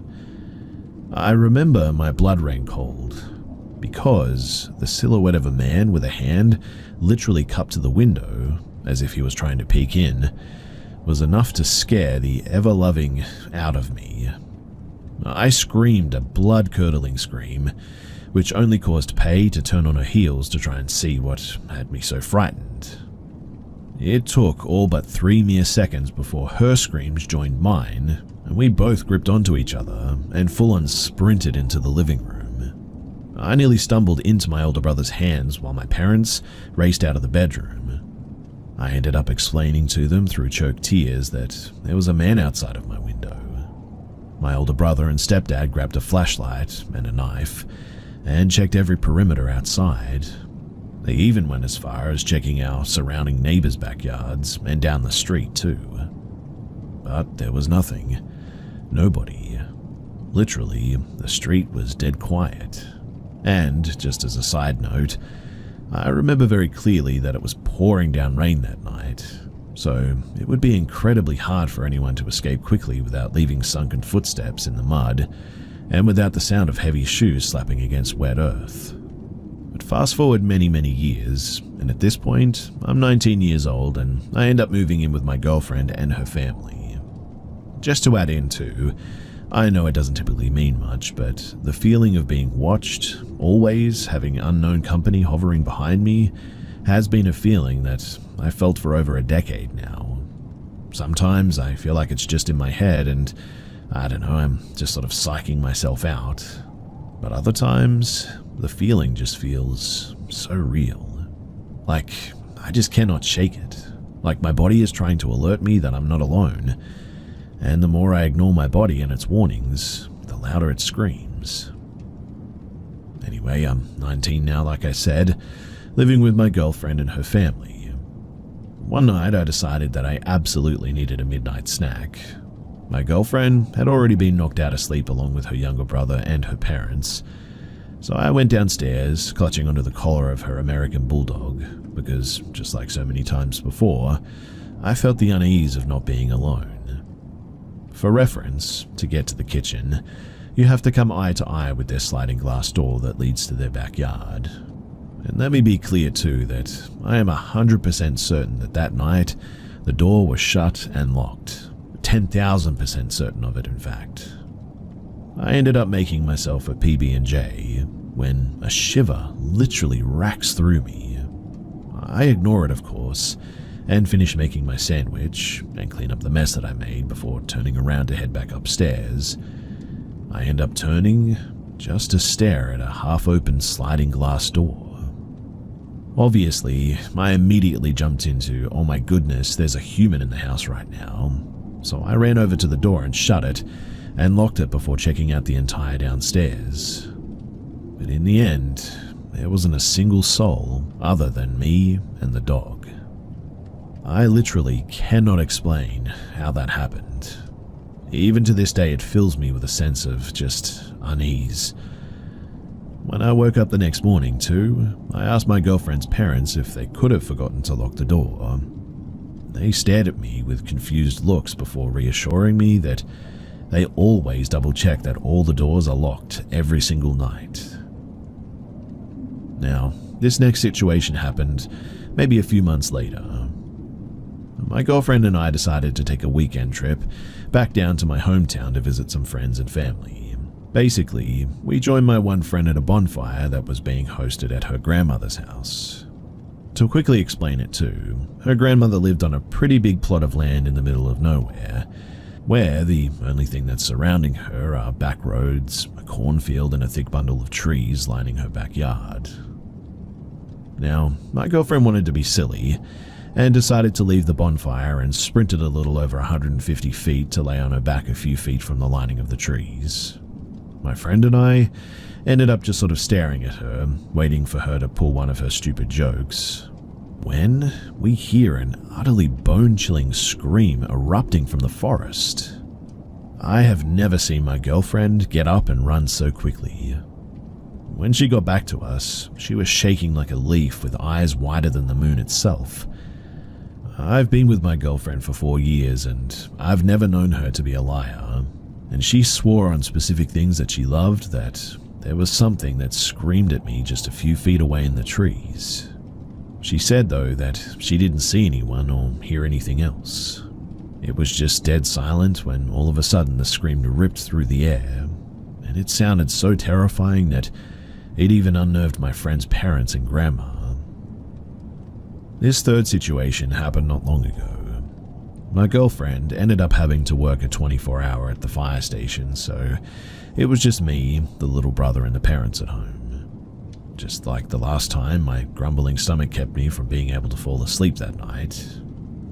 So with a sigh of defeat, I got up and went downstairs to grab some food. When I came back up, I was fiddling with trying to lock the puppy gate at the top of the stairs when I heard, in a deep gravelly whisper, someone whispering my name, sort of all drawn out. I nearly jumped out of my skin when I heard it, and quickly set my plate of food on the ground so that I could pull my phone's flashlight up and shine it toward the other end of the hallway. And again, surprise, surprise, there was nothing and nobody. I was completely alone in a dead silent hallway, so there was zero chance of me mistaking the noise to be a TV or something, as there were no TVs or no noise whatsoever there. I did end up peeking my head into her parents' room and her little brother's room. They were all sound asleep, drool and all. I ended up texting my girlfriend about it that night because I just was completely freaked out. When I woke up the next morning, I read that she texted me freaking out at 6 a.m. because she was changing in the girls' bathroom at the fire station when she heard a whisper, and she explained that it sounded exactly like how mine did, and said hi to her all drawn out like. Honestly too, I cannot even explain what that means or what it could be, but it's safe to say that I'm never going to get midnight snacks alone ever again. Now, this final thing happened just a week ago. I didn't experience it myself, but my girlfriend did. So we were downstairs in the middle of the day talking to her mum. The hallway has the bathroom and the front door is connected to the kitchen, so if you stand in the middle of the kitchen, you can see perfectly down in. My girlfriend randomly lurched forward into the hallway, and smacked the wall right next to the bathroom door. I turned around and gave her a sort of confused look because, well, there was nobody there. I watched as she peeked her head into the bathroom, looking like she was expecting someone to be there, when she quickly ducked back out and hurried back toward me. She explained that she turned around and saw the quick motion of a white sleeve or arm moving into the bathroom, as if her little brother quickly ducked into the bathroom to try and hide and scare her, and she ended up catching his sleeve in the action. Yet, her little brother was at school that day, and her father was in the living room with us.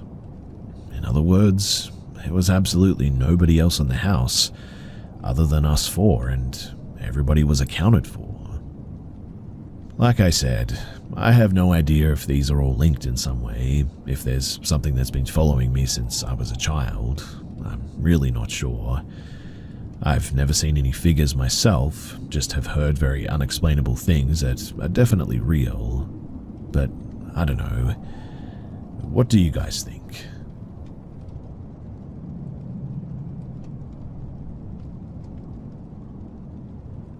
I've always had bad luck with entities. I don't want them around by any means, but I've had more encounters than most. And a lot of them, they are just downright terrifying. Though this particular one was traumatizing to say the least. I'll try to keep this as short as I can, as I'd rather not give all the details. So, I was about 15 when I went with my two friends to an abandoned mental asylum. The oldest of us drove us there, and we got the pin from a friend of a friend. I tried to look up where it was located, hoping to find some history, and this place apparently didn't exist according to Google. So I was a bit nervous and had a bit of a bad feeling about this one. We drive down this overgrown dirt road at one point and see a very large building. We enter and there's a lot of medical equipment and beds were still there. We headed upstairs. This place was pure stone, by the way. Nothing was broken or anything, and it was like everything just sort of disappeared. We entered a room which we quickly figured out was an old morgue. We were talking, taking photos, etc. And I remember feeling like something was watching me as soon as I entered that room, though my friends were laughing and telling me to loosen up a bit. When all of a sudden, I hear heavy footsteps behind me running across the room. Honestly, at first I thought I was crazy, but then I noticed that the others had heard it too. We were absolutely terrified at this point, freaking out and looking every which way. I got out my hot pink taser, in which I still have, and started yelling, trying to look intimidating. I remember hearing one of the medical machines knock over and my friend screaming, but my eyes could not look away from the door that was completely dark. I remember hearing those heavy footsteps coming toward us at full speed, and then stopping. All I hear after that is, "Hey kiddo, how was your day at school?" I remember my heart stopping.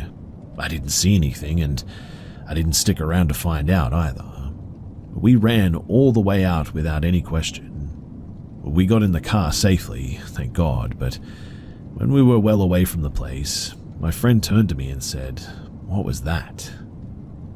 I really don't remember what I said. In fact, I don't think I said anything in the end. I never told them the truth that that was actually my dad's voice. You see, my dad died a year ago at that point, and I just didn't know what to think about it. In fact, I never told anyone what really happened that day.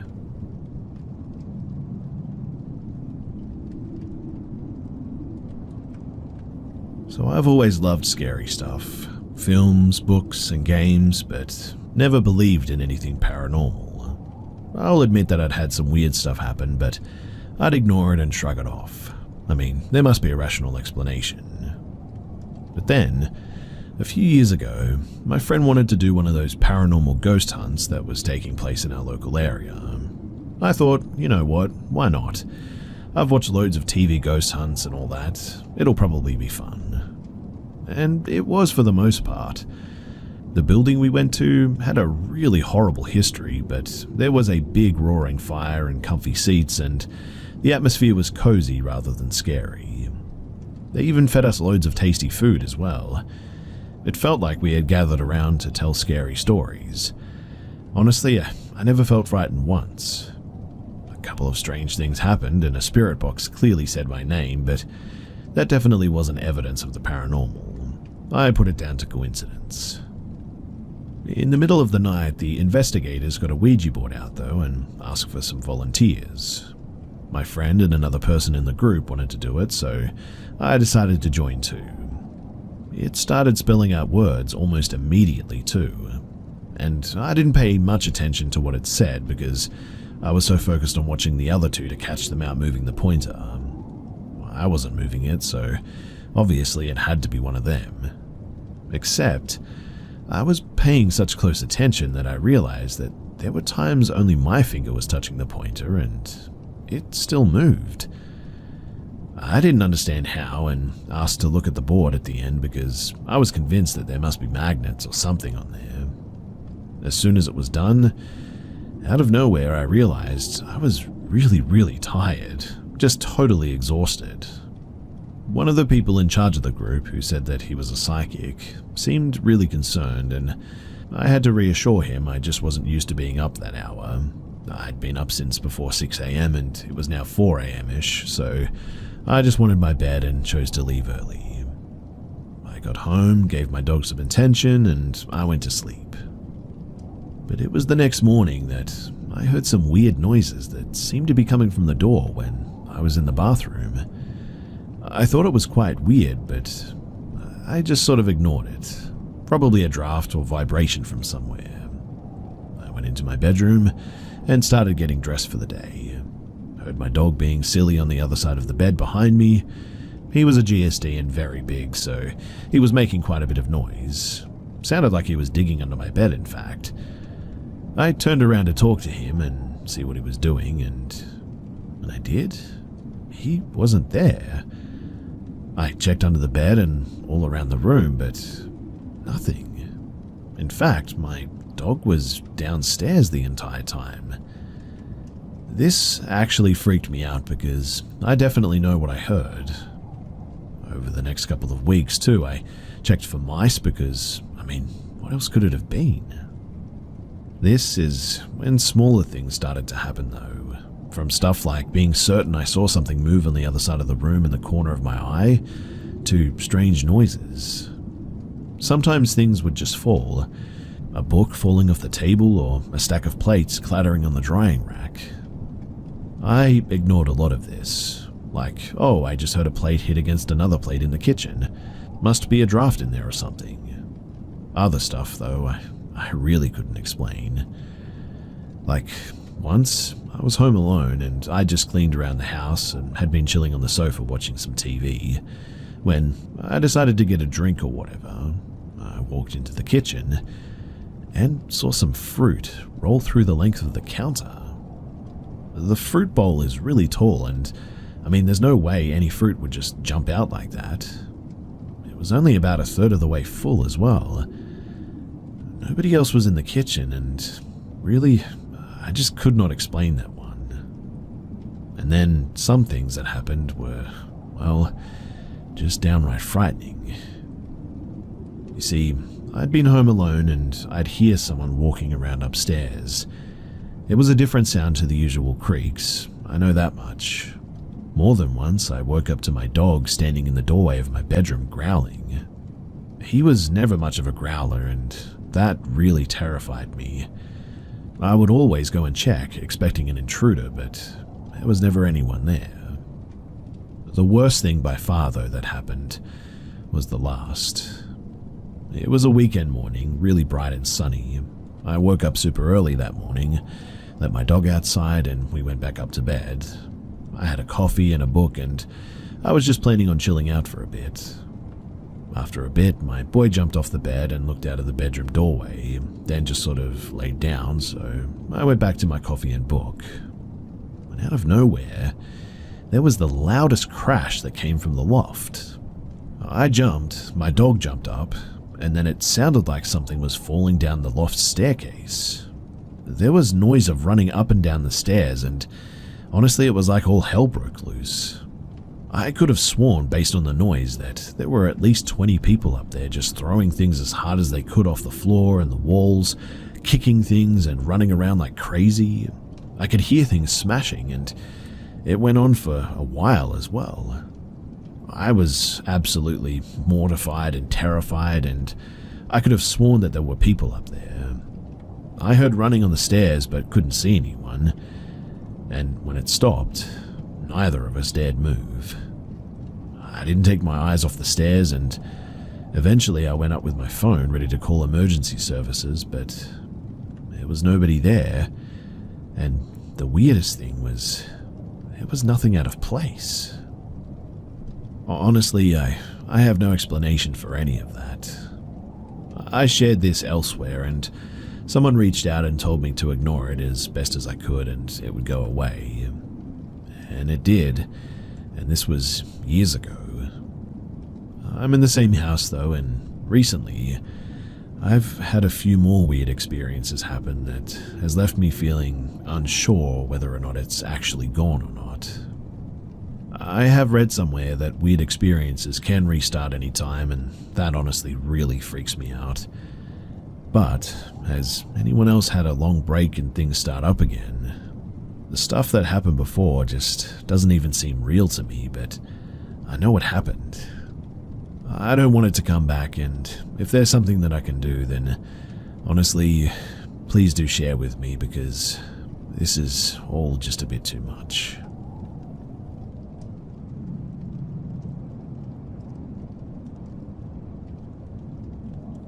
So, I had this experience last week. I won't go into too much detail, but my brother, his wife and son were going out for a meal at a well-known buffet in London. Before leaving, they said their goodbyes, etc. Nothing strange there, until the doorbell rang and he came back an hour or so later, which I immediately felt odd about, as the drive to the buffet place is at least 30 minutes minimum, meaning that they would have to drive 30 minutes each way and only eat for 30 minutes. I didn't question it at first. My brother came in when I opened the door and said that he was full, and it looked like he was waiting for his wife and son to come in from the car. Well, so it seemed. Anyway, I turned around and went upstairs back to my room. About 20 minutes later, I got a WhatsApp message from my brother telling me that he's finishing up dessert and will be leaving in 20 minutes. I assumed that he was going out again elsewhere for dessert, as I guess the buffet dessert wasn't good enough, so told him to leave the key out when he leaves so that he can let himself back in. And that's where the confusion came in. He said, "What do you mean? I'm at the buffet and you already locked the door when I left, didn't you?" Honestly, I thought that he was joking at first, and came downstairs to double check, and I noticed the front door was left open. I rushed to the door and locked it immediately, and checked the Ring doorbell app to make sense of everything. But there were no doorbell press alerts and no motion alerts recorded either. Both me and my wife heard the doorbell though, and I definitely let someone or something in.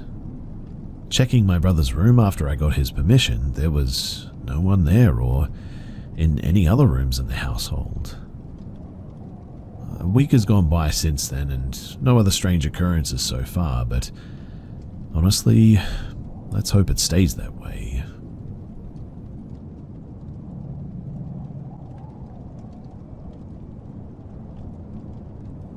This encounter happened a few months ago. For context, I, 18-year-old male, live about 1.5 kilometers away from a shopping center, or just under a mile. The route that I take usually requires me to turn 2 corners and walk straight for the rest of the journey. Although pretty early on in the walk, there is a tall apartment block to the left of the pathway along the main road. I would say it was about 4 or 5 levels, and you had to pass it too. Now, I live in a shady area, and previously the apartment block, it had a case of a stabbing that killed a woman a year before my story takes place. I even witnessed the cleanup crews hosing the area down when that happened. It was pretty horrific if you ask me. But this caused me to be pretty wary of the area in general. On this day in particular, I needed to go to the shopping centre to pick up a couple of supplies. I noticed as I started walking the pathway of the straight road that the sky was pretty dark that evening. It was early in the afternoon, so this meant that a storm was probably on the way. Not a drop of rain fell as I made my way to the shop, though. Once I had arrived, I picked up what I needed and went window shopping for a while. When I was satisfied, I exited through the door that I had originally entered and began walking back home. I made it to the final set of traffic lights that was probably about a 7-minute walk away from my house. The rain started to trickle at first, and then after that it poured pretty heavily. 3 minutes later, I could see the apartment block about 20 meters ahead to the right. The rain was still pouring down, and so the visibility wasn't that great. But what I could make out was a man in a dark green poncho. He had the hood of the poncho over his head and a big grin on his face for some reason. As I got closer and closer to him, I didn't like the feeling that I was getting. All of a sudden, too, he reached his arms out almost as if he was attempting to bring me into his embrace, keeping that same smile he had before. The man was about 5 meters distance from me when I took the opportunity to cross onto the median strip of the main road. I noticed his glance followed me as I crossed into the middle grassy patch, and even though there was no traffic, he decided not to chase me down and continued walking along the pathway as he kept eye contact with me. Eventually I got inside and he must have left after some time because I didn't see him again. The thought, though, of what might have happened if I had walked into his arms still frightens me today. Even if he didn't mean any harm and was not trying to grab me, I still didn't like the vibe that I got from this guy. And when I reached the middle of the road, I definitely felt safer and relieved, especially considering that he didn't attempt to follow behind me or whatever. But I don't know, I definitely am going to be keeping my head on a swivel for quite some time after this because something tells me that this may not be over.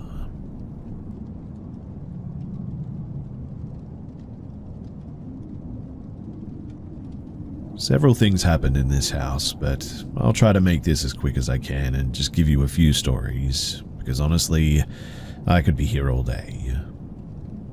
So my brother and I wanted to be roomies again, and decided to move into a cute 2-story 3-bedroom house. It was me, my brother, my nephew, my dog, and their tortoise.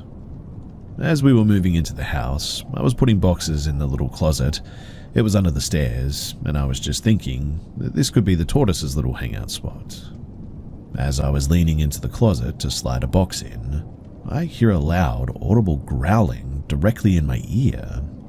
I said nope to that and closed the door. I looked around to see if my dog was nearby, but she was outside, so that was weird. I probably should have known right then that there was something wrong, but I guess I just forgot about it. One unfortunate thing was that my dog just acted really strange in that house, always. For example, a couple of times we would come home from work and she would just be terrified for no reason. We couldn't even get close to her without her whimpering, crying out, and cowering down. Mind you, she's never been afraid of us, and we were never abusive to her, so this was really off. We were wondering if it was possible that the landlord didn't change the locks, or maybe they were letting themselves in and someone kicked her, hit her, or hurt her for some reason out of protecting our home. She is a very protective dog, so she would have barked and acted aggressive towards some stranger coming into the house without us there. Another thing that really got to me was I caught her several times just sort of staring and growling at the upper right corner of my bedroom. Sometimes she would also wag her tail, sit, and raise her paw like she was taking commands from someone, but mostly it was just aggressive growling and showing teeth. It was very odd because she's never done that before or since we left that house. She never showed any of this sort of behavior before or after that house, and I've had her for 10 years. The random growling episodes really freaked me out too because it was just so unlike her. But I tried to tell myself that maybe she was just getting old and her sight was not that great anymore. But one day, my on and off again boyfriend showed up randomly in the middle of the night. We weren't on the best of terms and I was hesitant, but I allowed him to stay the night because he was drunk and didn't need to drive any more than he already had. I woke up the next day for work and just let him stay there. While I was gone, he was just hanging out in my room and he said that he got this really weird feeling, and then my bedroom door just slammed hard. At first I was like, well, there must have been a breeze. But then he explained that after the door slammed, he saw a huge black shadow thing in the upper right corner of my room and stated that this house was haunted, which was really unlike him. He didn't believe in that kind of thing. I'm sure I went pale when he said that because I never told him anything about my dog's weird growling episodes, and of course it was the exact same spot. Normally, I would have written it off as just maybe a hallucination from alcohol withdrawal or something like that, but him pointing to that spot made me realize that I was dealing with some sort of a psycho demon. And then, one day, I saw it. I was just sitting in my room, and from my room, I could see the wall and the banister of the stairs. And I got this weird feeling, which I assume was what my ex-boyfriend felt that day, like when you get bad news and your heart drops to your stomach. And then, I saw this huge black shadow cascade down the wall and the banister of the stairs. I just sat there in complete terror, watching this thing come down the wall toward me. And look, I know I sound absolutely insane when I say this, but it's like I could just feel that it was on a mission and had intentions to get to me and, well, take over me, like possess me. I was horrified, but I went into fight mode. I wasn't a religious person and I had no idea what the heck I was doing. If I'm being honest, I just said things that I saw in movies. I started saying things like, "You're not welcome here. Only love and light are welcome in this home. The power of Christ commands you to leave." And when I began saying that last part, again, it was like I could feel its fear and hesitation, and it started slinking back up the wall the same way that it had come down. A few other things to note too is that all of us, even the dog, were just absolutely depressed in that house. It was like we were all shells of our former selves. We acted different. We had no energy, we had no social life outside of work. I was having suicidal thoughts and I have never had them before or since then. I was having nightmares constantly. I lost so much weight for no reason at all too. My brother and I were having really heated arguments when we've always gotten along well and lived together both before and after this house without any issues. We are both very healthy people and never really get sick, but both my brother and I got very sick with very odd illnesses that nobody could diagnose. I was even hospitalized at one point and the doctors didn't know how to diagnose me. It may seem a bit uneventful to the people listening to this, but man, the scary moments were very scary, but the mental torment for almost 2 years was honestly the worst of it all. It was a daily battle. It's hard to explain, but I think back to that time and I almost want to cry because it's like I can feel the way I felt back then. The depression and horrible negative headspace that I was in, almost like a messed up case of nostalgia. Thank goodness we were able to cut our lease early and leave. And once we moved into a new house, everything went back to normal and we were all our happy selves again. In those based on true events movies, where people move into a haunted house and it slowly drives them crazy, well yeah, I believe it now because I've lived it.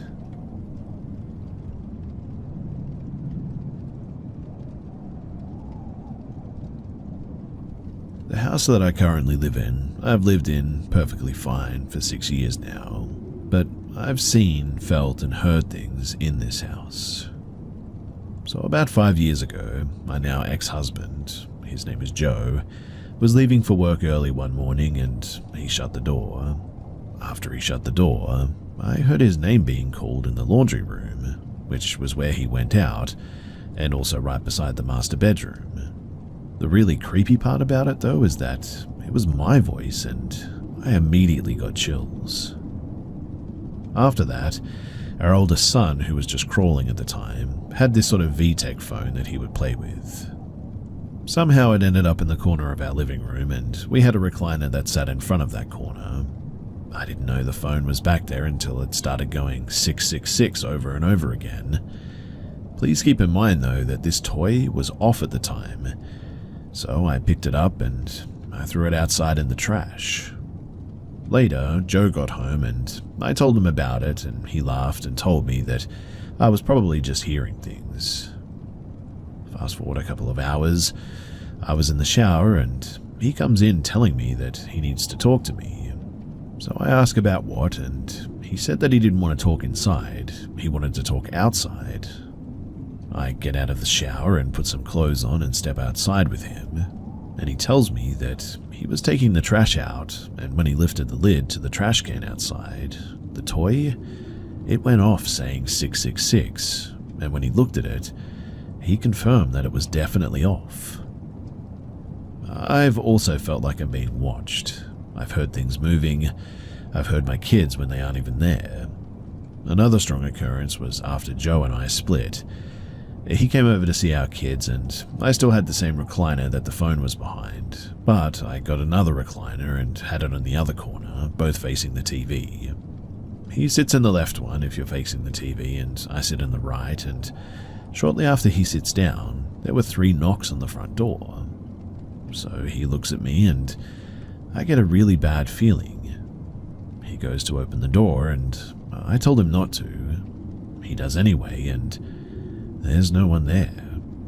So he sits back down, and a few minutes later, there are 3 knocks on the wall behind him. He looks at me wide-eyed, and I just stare at him in a "I told you" type of way. So 30 or so minutes go by, and we ended up switching recliners, just because we were both up. And now he sits in the right recliner. In the living room, I also had my kid's toy box, and one of the toys that always sat on the floor is like the big square things that you see at doctor's offices with the colorful wire and the beads on it. Well, it literally picked itself up about a foot off the ground and slammed itself on the floor. And at that, his face goes white and he looks at me, and I said, "They don't like you." He left shortly after that. Now, my ex-husband also told me that he left the house one night because he had seen something, like a dark figure, and things got really bad, like it would let us leave and some paranormal activity type stuff would happen, but I really don't remember that too much. I have been having the feeling, though, that something bad is going to happen, and sometimes I just don't feel safe there. But I don't know if anyone has experienced this, and if anyone thinks it could be malicious or just a ghost that's harmless, I would really like to know what I should do next, because I'm sort of in 2 minds, I guess.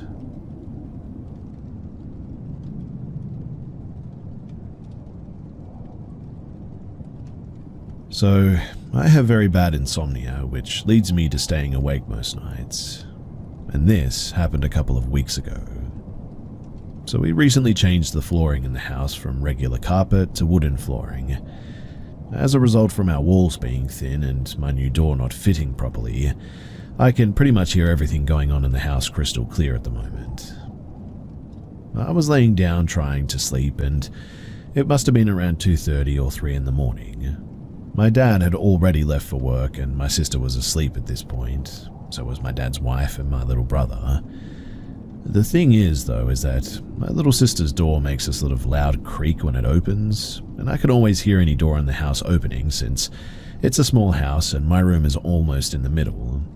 Well, as I'm laying there with the house dead silent, suddenly there's this sort of, I don't know, like shuffling sound coming from the living room, which is just outside of my room. It's just going in circles around the living room too. It's not footsteps, it's some sort of shuffling or weird noise. The closest sounds that I can describe it is when my little brother when he gets upset and instead of walking like normal, he sort of shuffles his feet by not taking footsteps and instead sliding his feet across the wooden floor. The other sound that is sort of similar to what I heard is that when I wear my jeans without shoes, the length of them is too long for me, but that's how I like them, and that, however, makes it so that even when I take a step in the jeans, they don't go off the floor and they sort of drag and create a shuffling noise. That is pretty much what this sounded like. So, I keep hearing a sort of shuffling noise, and it's not consistent. It kind of shuffles for a bit, then stops, then shuffles again.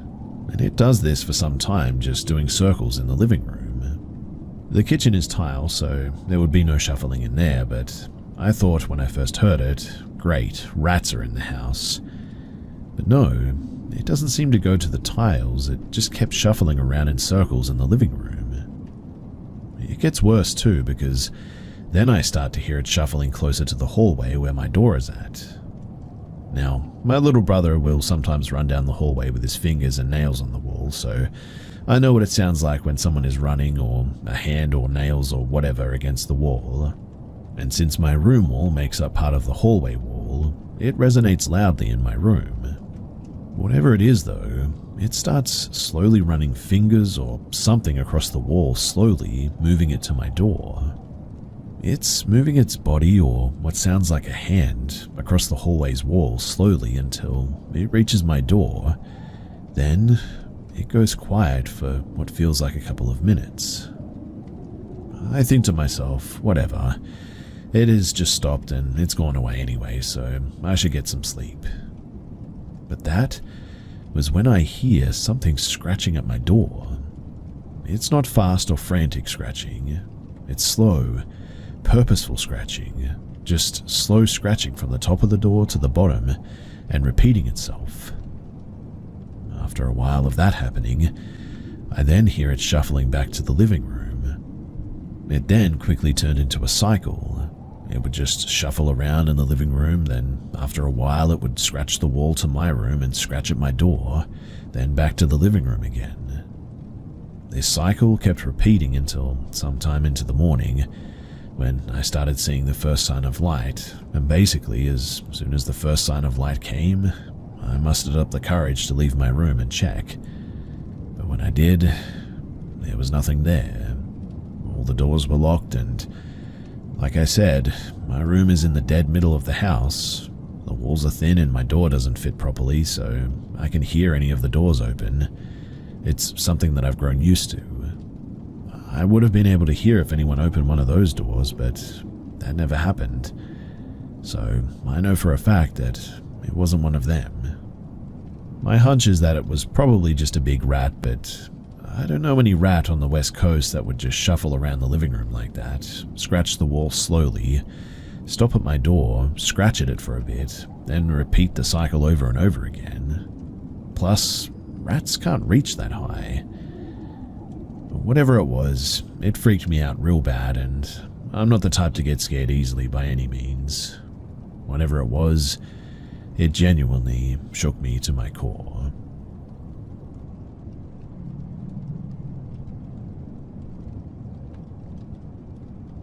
Before I start, I just want to say that I haven't really told many people this, mostly because it was a very scary experience for me and I really don't like to relive it.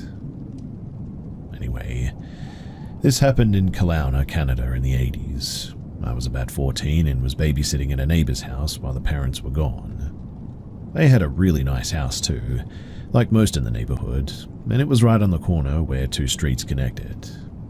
My house was right outside of a bus stop, across from theirs. This happened pretty late at night in the winter, so it was dark out, maybe 11 or 12 at night. I was sitting on the couch when I thought that I saw something at the back door. It was one of those glass doors that led to the porch, and it was weird though because I really couldn't see too much. But you know when the lights are on and it's dark out, so you can't really see anything but black and your reflection? Well, that's sort of what I saw, but I could have sworn that it looked like something was there. So I got up and I walked close to the window. It definitely looked like something was there, but I just still couldn't really see it. got closer and closer, still couldn't see. I honestly should have just turned on the lights, but instead I put my face right to the glass and cupped my hands by my eyes to look out. And maybe about 1 inch from my face, on the other side of the glass, was a man.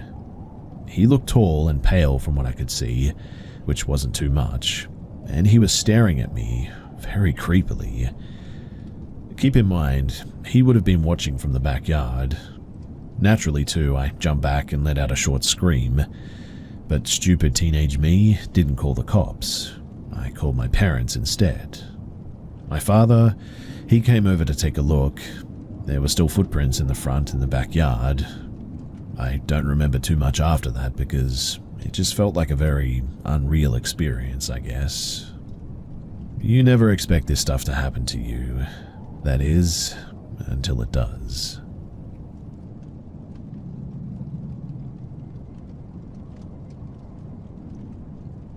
So a friend and I, both 21 and female, went to Applebee's for a few $1 margaritas, then went off to a park where she said that she knew a spot.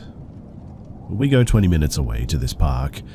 We go down this path that takes us around 10 minutes to this bay area.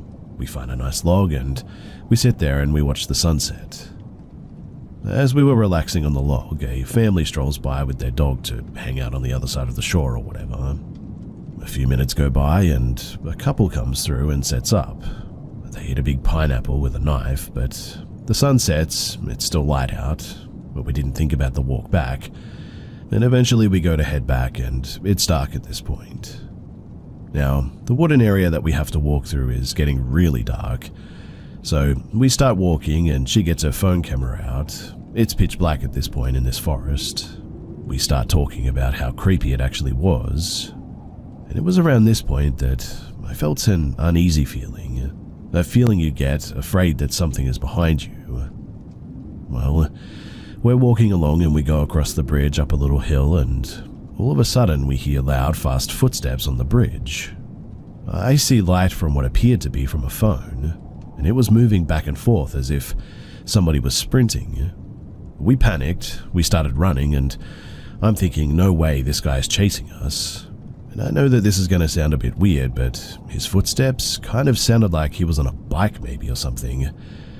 I thought, we'll go up this steep hill on our left. There's no way that this guy's following us and no way that he would go up this hill on his bike. Turns out, there was no bike. We stopped running as we didn't hear anything. She flashes her light behind us and there's a silhouette of a man now jogging toward us. His body posture seemed to be like he got tired from running. So we kept running and stopping to see if he was still chasing us. And then again we hear footsteps running toward us. We keep looking back while running to make sure that he's not right on us. At this point, my friend screamed "hey" in a sort of panicked voice, and he screamed back "hey" as well, and then after that said, "What, are you scared?" We keep running. She's on the phone with the police. We finally hit a paved road, nowhere near her car, when I took us up the hill that was on the wrong path we originally took. We knock on a house, lights are on but nobody answers, so we quickly start down the road to their neighbor. I look back and see a silhouette of a man walking behind that first person's house. He eventually got up to the fence and then creeped back into the darkness. That second neighbor, they helped us. His wife got us some water, and the police, they came to take us to her car. And that was the most traumatic experience I think I've ever had. The intentions of the man felt sinister, no doubt, and the way he was yelling at us felt so uncanny. I hate this feeling that I have, and I have so many questions that I know won't be answered. But I just cannot get this one question out of my head. What if he did actually catch up to us? What would have happened?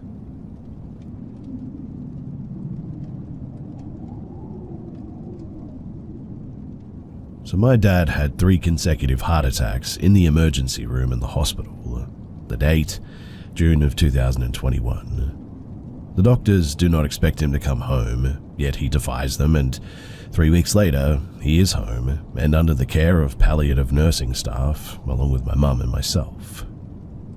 During the next 5 months before he left us, I would walk into the room and he would be fully engrossed in a conversation with the invisibles, as we called them. Like one time he said that the room was full of Mexican people with food, but he wasn't sure that he liked Mexican food. I told him to tell them to go away, and one time he introduced me to the 2 invisibles that he said were fighter pilots. Dad said that his dad had been to see him. My uncle that my dad said traveled thousands of miles to see Dad. And despite all of this last one was definitely the clincher. So 2 days before Dad had passed, Dad was in his chair and I was sitting on his bed. "Who are all these people?" he asked me. "I don't know, Dad. They're invisible, so why don't you ask one?" My dad turns away from me and says, "Excuse me, young man. Sorry to bother you, but what is your name?" There's a brief pause, and my dad turns to me and says, "He says that his name is Andrew." "That's nice," I respond. "What does Andrew do?" he asked me. "I don't know, Dad. I can't see him. Why don't you ask him?" He turns away from me and then says, "Excuse me, Andrew, what do you do?" There's a pause, and Dad, with his hand to his ear, leans forward and says, "I'm sorry, I didn't catch that." He then turned to me and said, He's gone." That was on a Tuesday, and 2 days later, Dad had passed. But this is where the story gets a bit freaky. So, my brother and his second wife show up on Saturday so that we can go to the funeral home and make final arrangements. I leave to put on my makeup and come back into the room 10 minutes later to Mum, my brother, and his second wife sobbing. "What did you say?" I asked my brother. All choked up, he said that he just got off the phone with his first wife, and the youngest son, Andrew, he had been hit at a crosswalk and died 7 days prior to Dad's death. Honestly, I couldn't even tell my brother until later when she had him created and buried before I told him. I personally believe that Andrew didn't want to tell his grandpa that he was dead, and that's why Dad didn't hear him. I think Andrew realized that we hadn't been told of his death and he wasn't going to tell his grandpa. That is, unless Dad didn't want to tell us. His first wife wouldn't let the kids, 5 kids they had together, see my parents, so it's no wonder Dad didn't recognize him too.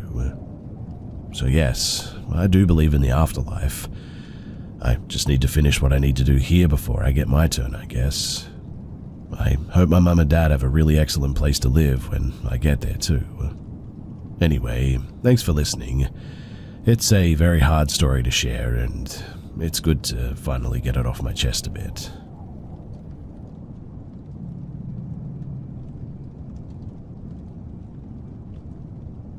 This happened a couple of weeks ago. So I was heading home from my friend's house one night, around 11:30 p.m. My friend lives about 25 minutes from me, and the fastest way to get home is if I take back roads from there. I live in a small rural town. Anyways, I'm driving home with another car about maybe 4 car lengths in front of me. I'm about 5 minutes from my house when I see the car's taillights suddenly brake, then the car speeds off and turns off of a road to where I couldn't see it anymore. I didn't think too much of it. I mean, maybe a raccoon ran out in front of them and they didn't want to hit it. As I get to the part of the road where that car slammed on their brakes, a man, a huge man, probably 6+ feet tall in a black hoodie, jumps in front of my car, flailing his arms and yelling at me. I swerve to the right to not hit him, and I look in my rear view and he's gone. This road does have houses, but where this man was, there were none. No streetlights, no broken down car, nothing. I raced home and called my husband, who was about 2.5 hours away at an event and wouldn't be home until after midnight. I told him what happened and how he just disappeared, and I was terrified to get out of my car to walk out into our house. He stayed on the phone with me until I got inside and immediately headed home too. There's been a lot of weird break-ins around my area lately too, and people trying to steal cars as well. I can't even imagine what would have happened if I stopped my car. Not that I ever would. I mean, I've seen too many true crime documentaries to do that. I avoid taking that way home now, and if I do, honestly, that's pretty much all I think about.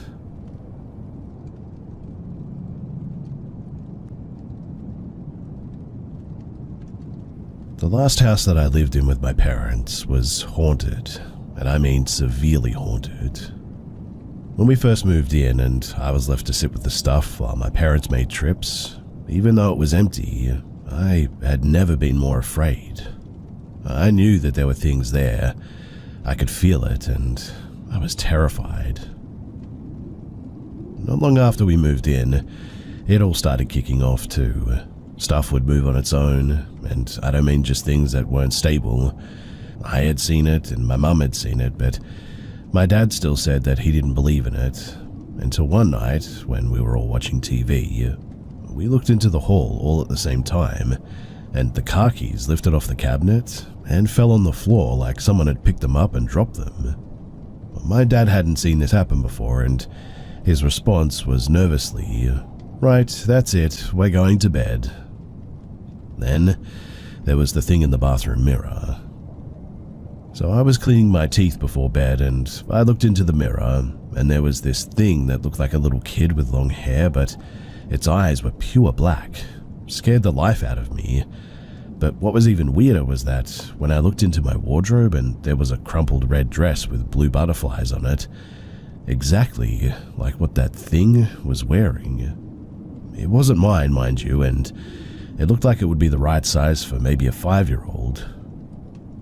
Once I saw an apparition in the doorway to my parents' bedroom that looked like a woman with long hair holding a knife.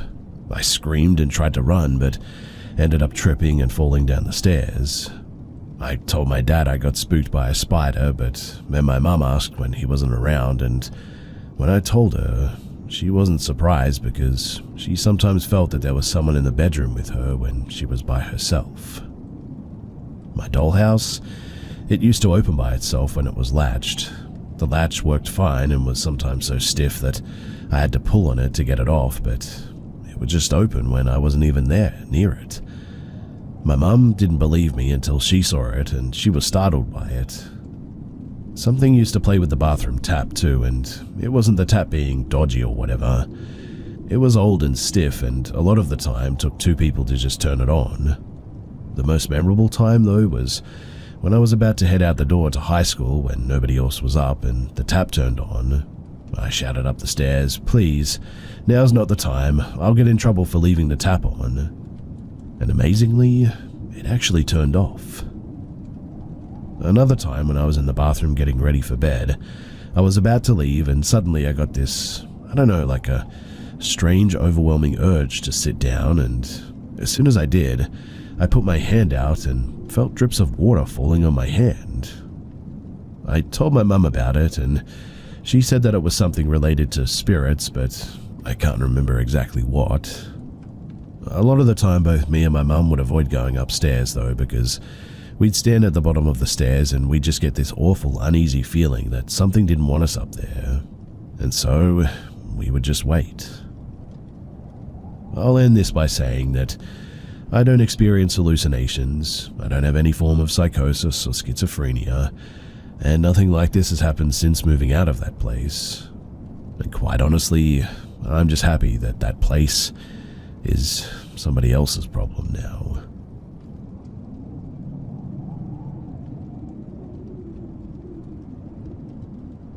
I wanted to share this story as something that happened recently, that links back to something that happened in my childhood that really I couldn't explain at the time. So I, 25 and male, grew up in a small village in rural England with both my parents and 2 siblings, 1 brother and 1 sister. I always loved the paranormal for the entertainment side, but I never truly believed it myself. I watched debunking shows all the time, like Fact or Faked, and readily enjoyed arguments against experiences that people had. Our house sat not far from local farmland. A few roads led to the entrance to the local woods, which separated the village from the fields next door. Everyone in my family, too, had a story about an experience that they'd had. My mother and sister both claimed to have seen a ghostly figure of a farmer peer around the door at them, but disappear quickly when they turned to look at him. My Mum also claims of dreaming about twin girls standing over her bed at night. My dad never suffered from night terrors prior to moving to this house, but began in earnest around a year after we first moved in. My brother had less dramatic encounters, but claims the feeling of something in his bed at 1 a.m, pressing down on his side with force. All of this I never believed, and I'm not sure I even do now. I mean, we're all avid horror lovers, and all of these felt to me like cheap versions of what you'd see in like a B-rated ghost movie. Well, 14 years I've lived in this house, and I've never experienced anything remotely odd or out of place. When I was 16, the first real strange thing happened though.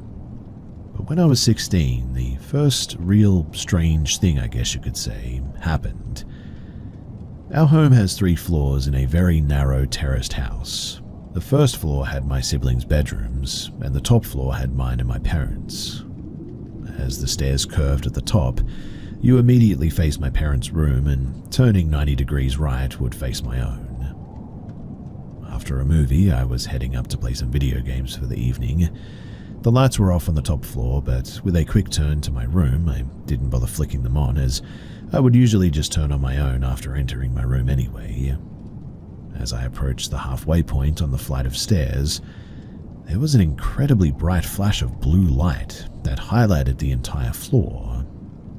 Ordinarily in the dark, you could only make out a few features of a room with the door open, but this light took the whole floor from night to day practically. The blue was striking, and I distinctly recall being able to see right through to the back wall of my parents' bedroom. The flash only lasted a few seconds, but I could clearly make out that it had originated from, well, my bedroom. I did the bravest thing that I could think of, and immediately turned 180 degrees and legged it back downstairs. I remained down there for an hour or so and explained it as best as I could. I landed on the explanation that it must have been a police car or something, sirens on silent, but that would explain the blue and why it didn't last so long. When my parents finally went to bed, I followed and was immediately greeted by my closed bedroom door, which instantly had me questioning, well, where the heck had that light come from? I was creeped out but moved forward. Nothing else weird happened, so I chalked it up to just either the police car still flashing under the door frame or my wandering imagination, I guess. And it didn't bother me again until a month later. My girlfriend had come to stay the night one night. My parents were fairly relaxed, so even at 16 they were happy to let us at each other's homes on the weekends. We had gone to sleep relatively early for our age, around 10 p.m. if I had to guess. I remember my eyes popping open at a strange sight though. My room was exactly as it was when I had gone to sleep. My girlfriend sound asleep next to me. Everything matched completely down to the crack in the curtain, but through the crack in the curtain, I could make out 2 distinct black eyes staring back at me. They didn't move, nor blink, but I could tell that they were focused on me. I couldn't move, but I began to hyperventilate. As my breathing grew heavier, I could feel panic setting in. I didn't feel panicked at not being able to move, but it was what was looking at me that panicked me. It didn't speak, move, or make any indication of what it was there for, but I felt petrified, almost as if I knew that what was out there wanted to hurt me. My girlfriend woke me up in hysterics, saying that I had started mumbling incoherently in my sleep before beginning to panic and thrash. I didn't even realize that I had done any of that, as I only woke to her shaking me, but I remembered that dream so vividly. I remember it now too, almost 9 years later. And what helps me remember it so vividly was the fact that it happened again.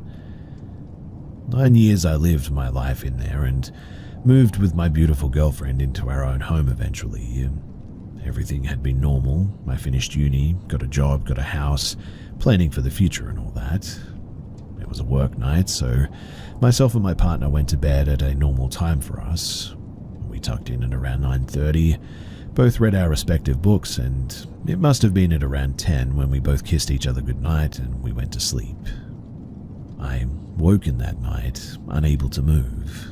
The room the same as it was, and again, two black eyes through the crack in the curtain staring right at me.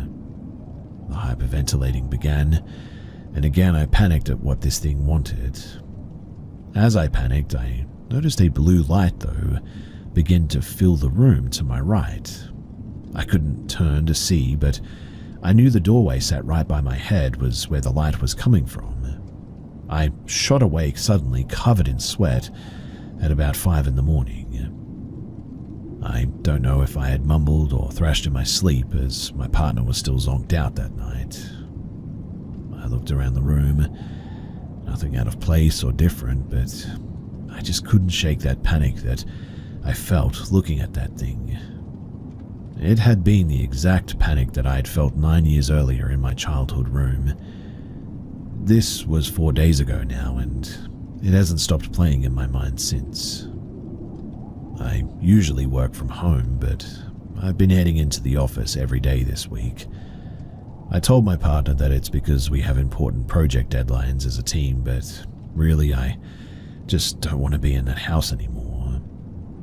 I've ordered clothes pegs from Amazon to ensure the curtains are fully closed at night from now on, staying awake last to do it without having to explain why I'm doing it. As a kid, I put it down to just an overactive imagination, but I know what I saw in that window was the same thing as nearly a decade ago, and I really do not want it to come back again.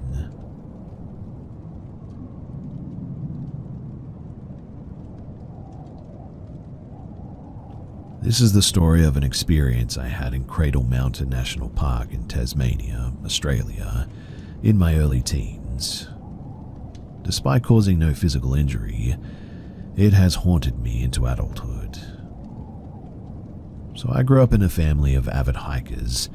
Both my mother, a botanist, and my father, a biologist for the University of Tasmania, would regularly visit the deepest wilderness areas of Tasmania during their field studies. These trips, they were disguised as camping and hiking adventures for the family. I never minded though, as I was just as passionate about the outdoors as they were, even from a young age. The key word being was, as after what I went through, even 20 plus years later, I still refused to return. So we lived on a property a short driving distance from Lake St. Clair, a popular tourist destination. This was the only place my parents would allow me to camp and experience the wilderness alone, as long as I brought my German Shepherd with me. He was a former police dog and very well trained. At 12 or 13 years old, honestly, I didn't really mind either. It felt like my own little slice of freedom in my own little slice of the wilderness, despite being surrounded by people. It was easy to ignore them, I guess, but as I got older and more brazen, I found myself hounding my parents to let me take my quad bike deeper into the park to camp, to test my own abilities and prove to them that I was capable of doing so, and that I wasn't just a little kid anymore. It was that overconfidence that led me to that situation and caused this trauma, I guess you could say. I was 15 at the time of the experience, at the age where I thought that I was invincible, knew everything that there was to know, and was untouchable. So after asking my parents for what felt like an uncountable number of times and being told no just as many times, I had enough and I decided to just go. I told my parents that I and a few of my friends were going to the lake to camp and do some fishing over the weekend. Instead, I took my tent, my quad, and headed into the reserve. I left just after sunrise to maximize daylight and to make it as far in as I felt comfortable. Once arriving, I set up camp and had some food and decided to go for a bit of an exploration. I knew of a spot nearby, actually, with a gorgeous rock face where fossils had been found in the past, so I thought that I would try my luck. Shortly into the walk, I realized that I'd been turned around at some point and had no idea where I was anymore. At the time, I didn't see it as that big of a deal, as I had a compass and knew that if I headed south it would take me back to the lake, and that I could walk from there. However, by this time it was getting late in the afternoon, so stupidly I decided to try my chances and make it back to my camp and quad bike so I wasn't walking back to camp from the lake in the dark, which in the end was a big mistake. It was about 4:30 p.m. and the sun had begun to dip below the tree line, casting dark shadows across my walking path. That's when the forest, all of a sudden, went completely silent. And when I say silent, I mean absolutely silent. No wind, no birds, no forest sounds at all, which made my heart rate skyrocket. It was getting dark, and the silence was all of a sudden suffocating. I just wanted to get back to my camp, light a fire, eat some snacks, and spend my night watching nature's television until I fell asleep. But right then, that's when from every direction, I would hear the sound of twigs cracking and something moving in the canopy above me. It was no big deal at first, probably birds or some other sort of small animals, I thought. But then, as clear as day, "Hey, come here." At first I felt relieved, as I thought somebody along the trails had seen me, noticed I was a bit disheveled, and wanted to help. But looking back, I saw no one. Then it happened again, but behind me this time. The same voice, but I noticed it was coming from up in the trees. I responded, "I can't see you. Where are you?" and asked for some help because I thought that I just couldn't see the person calling out. But then it happened again, this time from my left. And it was then when I decided to run. I took off into the brush and ran for a good 2 minutes before I stopped to catch my breath and look at my compass to start making my way towards the lake. I was terrified but felt that I had covered enough distance that I wasn't in any immediate danger now. But seconds after checking my compass and starting to walk, I heard it again. "Hey, come here." But this time, it was right behind me. I spun around and I saw absolutely nothing. So I began sprinting again and didn't stop this time. The last thing that I heard before bursting out of the trees onto the lakefront was the most evil, demonic laugh that I had ever heard. It sounded like 3 people laughing at once. I immediately called my parents to come and get me, told them what I did and what happened, but they were more focused on my disobedience than my experience, which honestly I was shocked by. The moment that they picked me up was the first time that I felt relief, and I genuinely just cried the whole drive home. I didn't sleep properly for days after that. My dad went and picked up my quad and tidied up my camp and all that.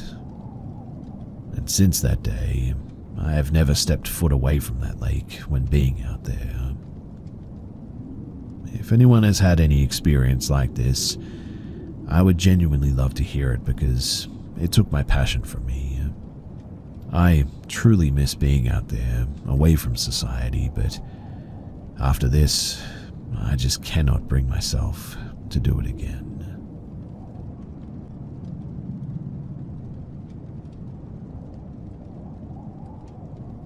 I've lived in my home for the past 14 years. For the past 12, it's been relatively quiet and normal. Our first 2 years in the home were a different story, though. I'm not sure why we experienced some odd things in the beginning. Perhaps someone out there might have some insight as to why things just stopped, or perhaps I just am not meant to know. Whatever the case, here's what happened. So our house isn't anything that you'd think of when you think haunted. There's been no murder here. The house was built in the mid-80s, and as far as we know, it's not situated on a Native American burial ground of any sort. Just your typical American single-family home on a typical neighborhood road. In any case, we moved in and we got settled pretty quickly. After a couple of months, we started noticing issues with our front door. It kept opening on its own for some reason. We'd be sitting in the kitchen eating dinner and the door would just sort of swing open. Weird, but explainable. My husband figured that it was likely a loose doorknob or something.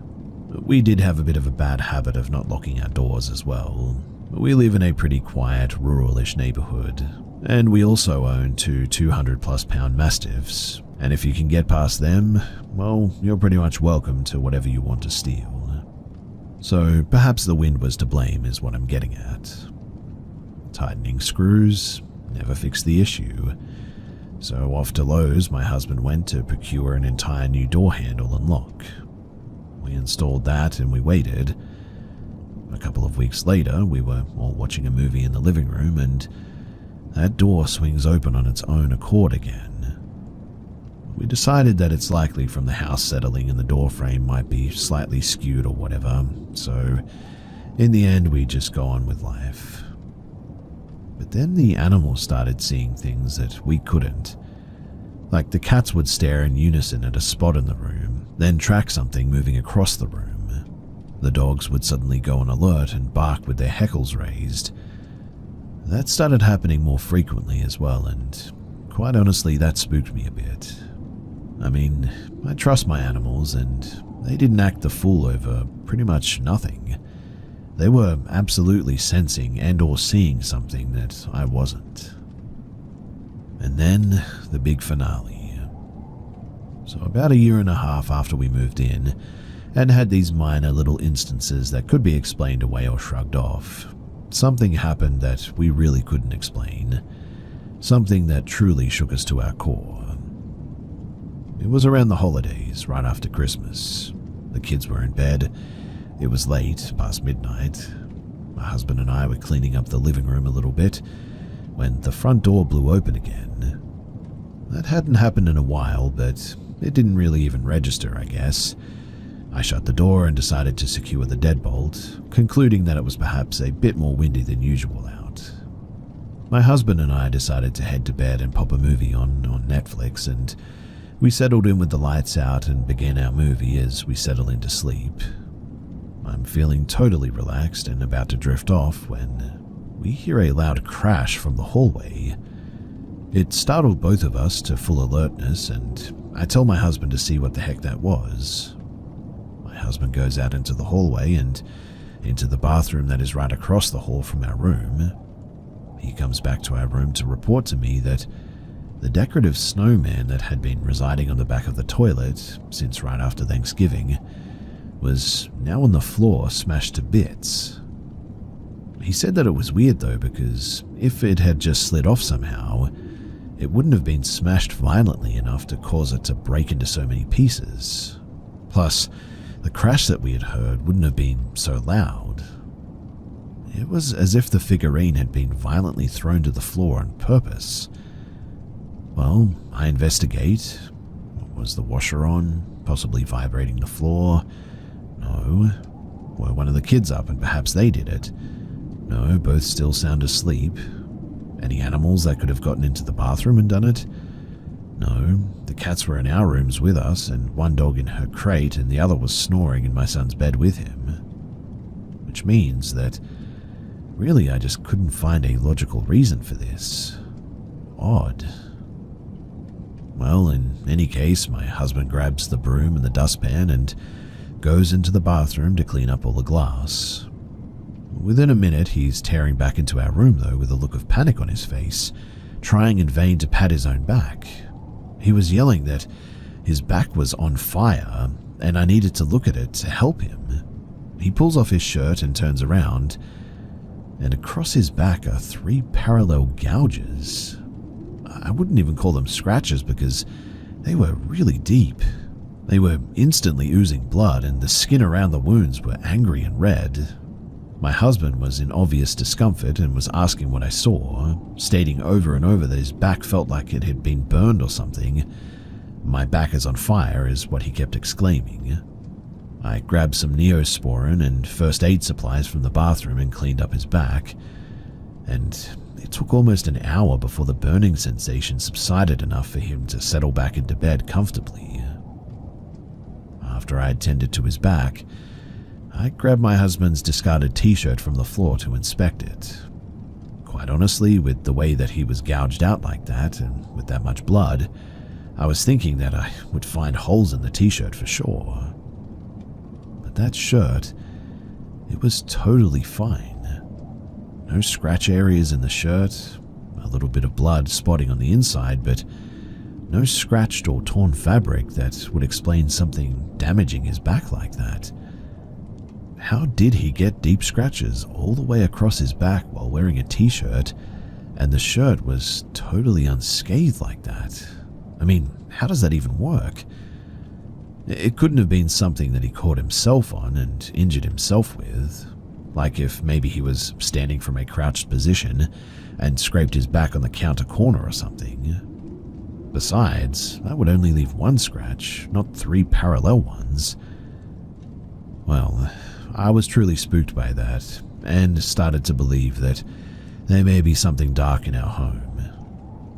I'm not much on organized religion, but I do believe in a higher power, and I was spooked enough that night to both pray aloud for protection for my family, as well as loudly rebuke anything that would have been with us in that house.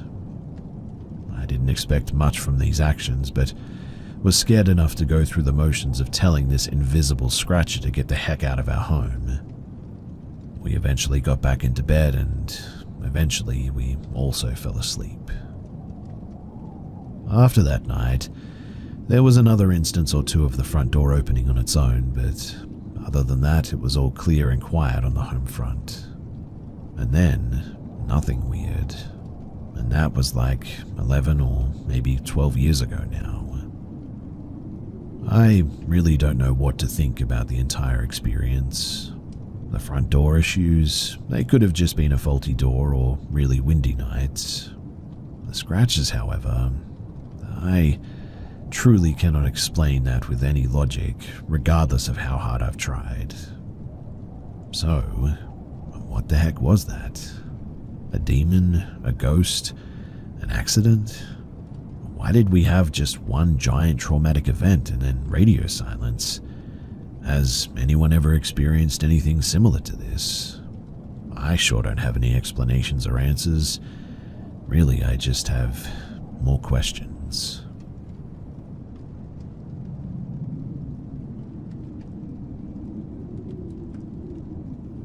So my friends and I went to a local haunted spot called Ghost Road. We had some spooky things happen, I guess you could say. Orbs moving around, shadow figures, sounds of footsteps, etc. We were all spooked out, but also knew for the most part everything that we saw could mostly be ruled out as cars, animals, and general paranoia. Afterwards, too, we went randonauting. Hopefully you know what that is. The location took us up to a spot just past a cemetery, but it wound up being private property in BFE. And we live in a rural area, so, people have guns and all that. So we decided to stop and just pause for a minute. Now, I'm a very spiritual person, I fully admit that.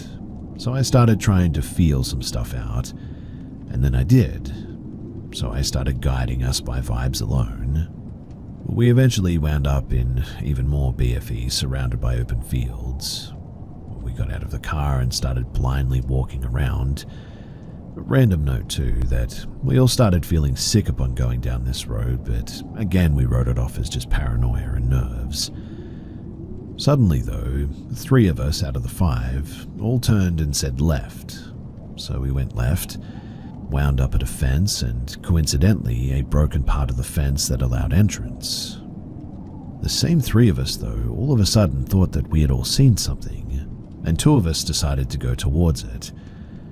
The girl that went over to the fence with me doesn't really believe in supernatural stuff, so she wasn't really scared at all. Her confidence rubbed off on me, I think, so I started feeling a bit better too. We decided to run towards the pole in the middle of the field where the 3 of us were seeing stuff.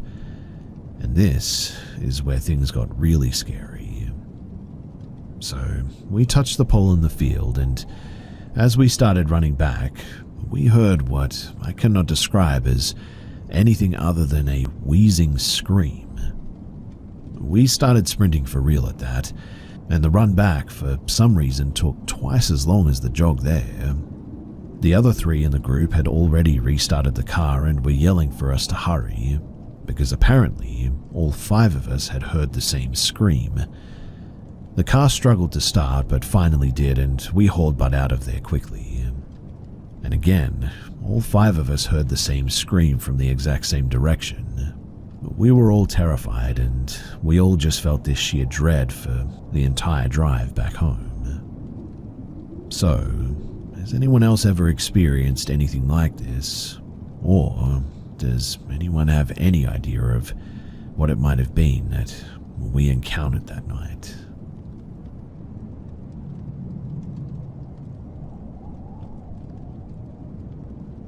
This happened approximately 10 years ago, around 2015 to 2016. So I was living with someone at the time who worked an opposite schedule as me. He worked graveyard and I worked during the day. So when I was getting up to get ready to leave for work, he was just coming home usually. On the nights during the week, I obviously would be at home by myself. And one night during the week, I was feeling especially lonely and my favorite toy unfortunately broke and died. So I decided to drive downtown to the 24-hour adult store to buy another one. The town that I live in is a mid-sized suburban town, filled with mostly residential areas. The main downtown area was essentially one small area on the way to the freeway. My apartment was 10 minutes away. So I pulled into the parking lot behind the adult store. The parking lot was dark and had multiple entries all around that led to the bars and the restaurants as well as the store. After parking my car, I walked towards the entrance of the store, which was on the street. To do so, I had to walk towards the driveway I came in to park on. Upon walking to the entrance, I noticed a man standing by himself smoking a cigarette. It was 1 a.m. and not normal just to see only one person standing by themselves. I figured that he was one of the patrons from one of the bars on the block taking a cigarette break or something. As I walked past him, he said hi, to which I responded with a quiet hi back, but didn't make eye contact with the man. Upon passing him, I had a better look at his appearance. He had a shaved head, wore a long white t-shirt with shorts hanging past his knees. He had on a pair of sneakers accompanied with some tube socks that covered his shins. This is not unusual to see in my town, but I was more concerned that he was sitting by himself and instantly took an interest in me as I walked past him. Now, after passing him and continuing to walk to the store, I saw, out of the corner of my eye, the man proceeded to follow behind me. And when I say follow, I don't mean he coincidentally was just walking behind me. He immediately followed right behind me as soon as I passed him, making a point to maintain the same walking speed. Obviously, I did not know this man's intentions, but a man by himself late at night is a recipe for trouble in my books. As I looked down the dark and empty street, I weighed out my options of where to go. Initially, I thought, well, I'll just keep walking, so he doesn't know that I'm going to the adult store. But since it was 1 a.m. and there was no one on the street, I thought that could be more dangerous. Then I thought, just go into one of the bars. But then I thought that would give him an easier introduction to approach me. So then I realized my best bet was to continue into the store where I know was well lit and people who could see me. I proceeded to shop for what I came for there. The man entered the store behind me, but hung out of the front store so as to not look like he was following me around, I suppose. He wasn't even pretending to shop. He literally just sat at the front waiting. As I was shopping, I heard the man make a sort of tss sound, to which I ignored it. Clearly, he wasn't getting the message, and he continued making the sound as I continued to shop without noticing. Eventually, I walked up to the cashier, who was completely oblivious to what was going on, by the way. I tried to whisper to the cashier, "Do you know that man, or does he work here or something?" The cashier asked me to repeat what I was saying. I asked again, but still spoke in a quiet voice. Not understanding my attempt to be discreet, the cashier responded, "I can't hear you. Say that again?" At this point, I felt like my cover was blown. So in a more normal tone, I told the cashier the man in the front followed me from outside and won't leave me alone. I explained my car was parked in the lot behind the store and that I didn't feel comfortable going to my car anymore. The cashier said, "Okay." The cash wrap area was an enclosed square-shaped counter to maintain distance between the staff and the customers. The cashier walked to the front by where the man was and from behind the counter told the man to leave. He then came up and assured me that he had told the man to go away. Though the man did not, in fact, go away. He continued to stay there. Given that I didn't want him to follow me to my car, obviously, I stayed in the store and pretended like I was still shopping, even though I'd already found what I'd come in for. I would occasionally glance to the front to see if the man was still there, and he was. I kept going up to the cashier, explaining that the man hasn't left. So he went up to the front to talk to him again. I heard the cashier say, "Enough already, leave the store." And while he was doing this, I went to the far back end of the store to remain out of sight. By the time that I'd circled back to the cashier, I noticed that the man was no longer in the store. The cashier said that he repeatedly and more assertively told the man to leave. He said that the man claimed that he didn't understand English. The cashier then said that he pulled a baton that he kept under the counter for protection, held it over his head and asked the man, "Do you understand this?" To which the man finally left the store. Well, I made my purchase but was still worried about walking to my car, even though I was parked in one of the first spaces when you come through the driveway. The cashier pointed at a small TV behind him that had 4 angles of CCTV footage. He assured me that the man was gone, and if I saw him to come back to the store. He also said that he will see me when I walk to the car, and even though I would have felt more comfortable with him walking me to the car, I understood that he was by himself and really couldn't leave the store unattended with customers. So, after making my purchase, I sped walked to my car. I always have my keys at the ready when walking to my car, so I promptly pressed the unlock on my car remote, got into the car, placed my bag of purchases on the passenger seat, and proceeded to start the car. Once my car turned on, I took off the e-brake, put the car into reverse, and while putting on my seatbelt, I looked in my side view mirror to back out. And it was at that point that I saw that man in the side view mirror, full-on speed walking right to my driver's side door. I was driving an Accord at the time, and that model automatically locks all the doors when you take the car out of park. And as soon as I saw him, I hit the gas and violently pulled out of the parking space. I pulled out so fast that it startled him and stopped him dead in his tracks. He was standing right next to my driver's side door as I continued to pull out, and even had a go at trying to open the door. I gave him the most serious dead stare that I could, because I know that most predators play off the fear of their victims. The stare must have worked. As soon as he saw me pull out while staring at him, he turned his head back to the driveway entrance and proceeded to walk back to where he was standing.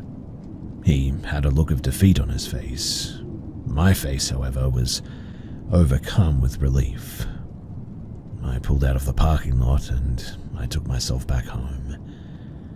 I felt a bit of shame being by myself going out so late like that and experiencing this. I did tell my boyfriend about the incident when he came home at about 6 a.m. He also concurred with me that going out that late by myself really wasn't the smartest thing to do. I'm no longer with that person, but I still live in the same town, though I never leave my home for anything past 9 o'clock anymore. While the town that I live in isn't the most dangerous, there is still enough crime here that occurs that it's also not considered the safest. And so the moral of the story is to be careful when going out late at night.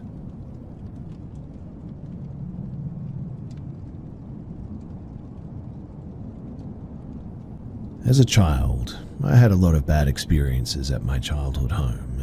A lot of abuse, incidences, and overall just bad vibes. Very rarely did people feel at ease, and I was always terrified of the basement of that house. I don't know why, but growing up it was the scariest thing ever, and I had also refused to sleep alone until I was probably about 9 years old. I was always terrified of the mirror hanging over my bed. Now, I remember being downstairs and walking past a cabinet that held my grandmother's fine china. It all flew open at me and shattered on the ground. None of it had hit me somehow, but I'm still shocked to this day how that had happened, as the cabinets had been jammed and incredibly hard to open. Something similar to this was a very large heavy portrait of a bullfighter falling right behind me. You can argue that it just gave out after years of being hung up, but honestly, the nail was fine, so it was a bit weird. In any case, after my grandmother had died, things got weirder. That's when I finally agreed to sleep alone, and when I'd sleep in my bed, I could feel large hands stroking my back. I reported this to my mum one year, and she said that she had felt that before too. Sometimes it made me incredibly uncomfortable, and other times it would feel, well, sort of calming, I guess, as if somebody else was trying to soothe me to sleep. I also began to hear voices call me from downstairs, specifically my mother's, which I had never lived with my mother until I was about 12 or 13, since my parents were divorced. So, being the freaked out kid I was, I'd yell back down the stairs or taunt it back. This probably wasn't the best idea, I'll admit. Then my father died, and so it was just me and my grandfather alone in the house. I cannot remember if I'd hear the voices calling out to me or not, but I began to have these terrible nightmares. I had nightmares from the perspective of something that was watching me sleep. Its vision was green, almost like night vision, and it was standing in my doorway, just watching me. It had left and turned the corner down the hallway that led to my deceased father's room. In my dream, I woke up from the nightmare and screamed at it from my room. This prompted it to turn back around and start returning to my room, and that's when I woke up from that nightmare. Eventually, my grandfather got too sickly to care for me anymore, so I moved out to live with my mother. And to this day, that house has been the only place that I have ever experienced anything like that. I once visited it with my uncle before they renovated and cleaned it up. I toured the house again and realized that it was even more disgusting than I realized. The floors were rotting, the sinks were full of dirt, and just overall the house looked terrible. When we went out through the basement and turned around to go back in, I realized that we'd actually been locked out. That was weird because really that shouldn't have been possible. We had to go through the gate that surrounded the backyard to get back in, and I realized that the house, or whatever was in it, clearly didn't want me there anymore. And honestly, I'm fine with that. Years later, I have never visited that place again, and can only wish the family currently residing there the best of luck with it all. Oh, and I don't know if this is also related, but I also just remembered constantly being shifted in my sleep, like waking upside down all the time. I can't recall this happening since I had moved out, but that could have just been me moving. I'm not really sure, but it sure felt like somebody else was moving me.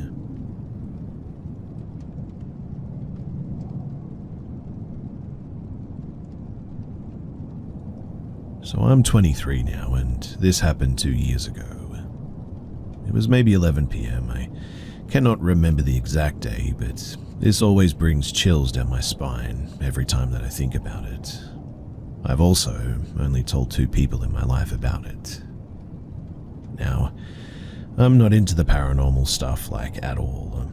I know that it's odd that I'm sharing this here, but I'm just looking for any insight into what I experienced, I guess. Now, the basic layout of my basement, it helps explain what happened, so I'll give you the layout. There's a post to the right of my couch and a wall to the left.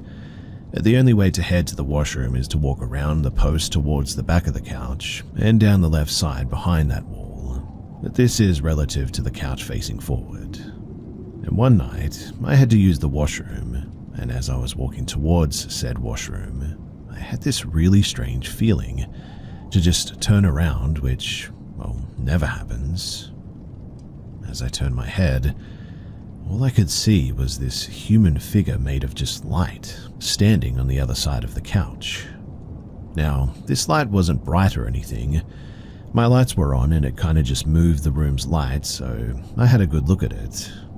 I couldn't see through it or anything. It was just there, standing and staring at me for at least 2 to 3 seconds.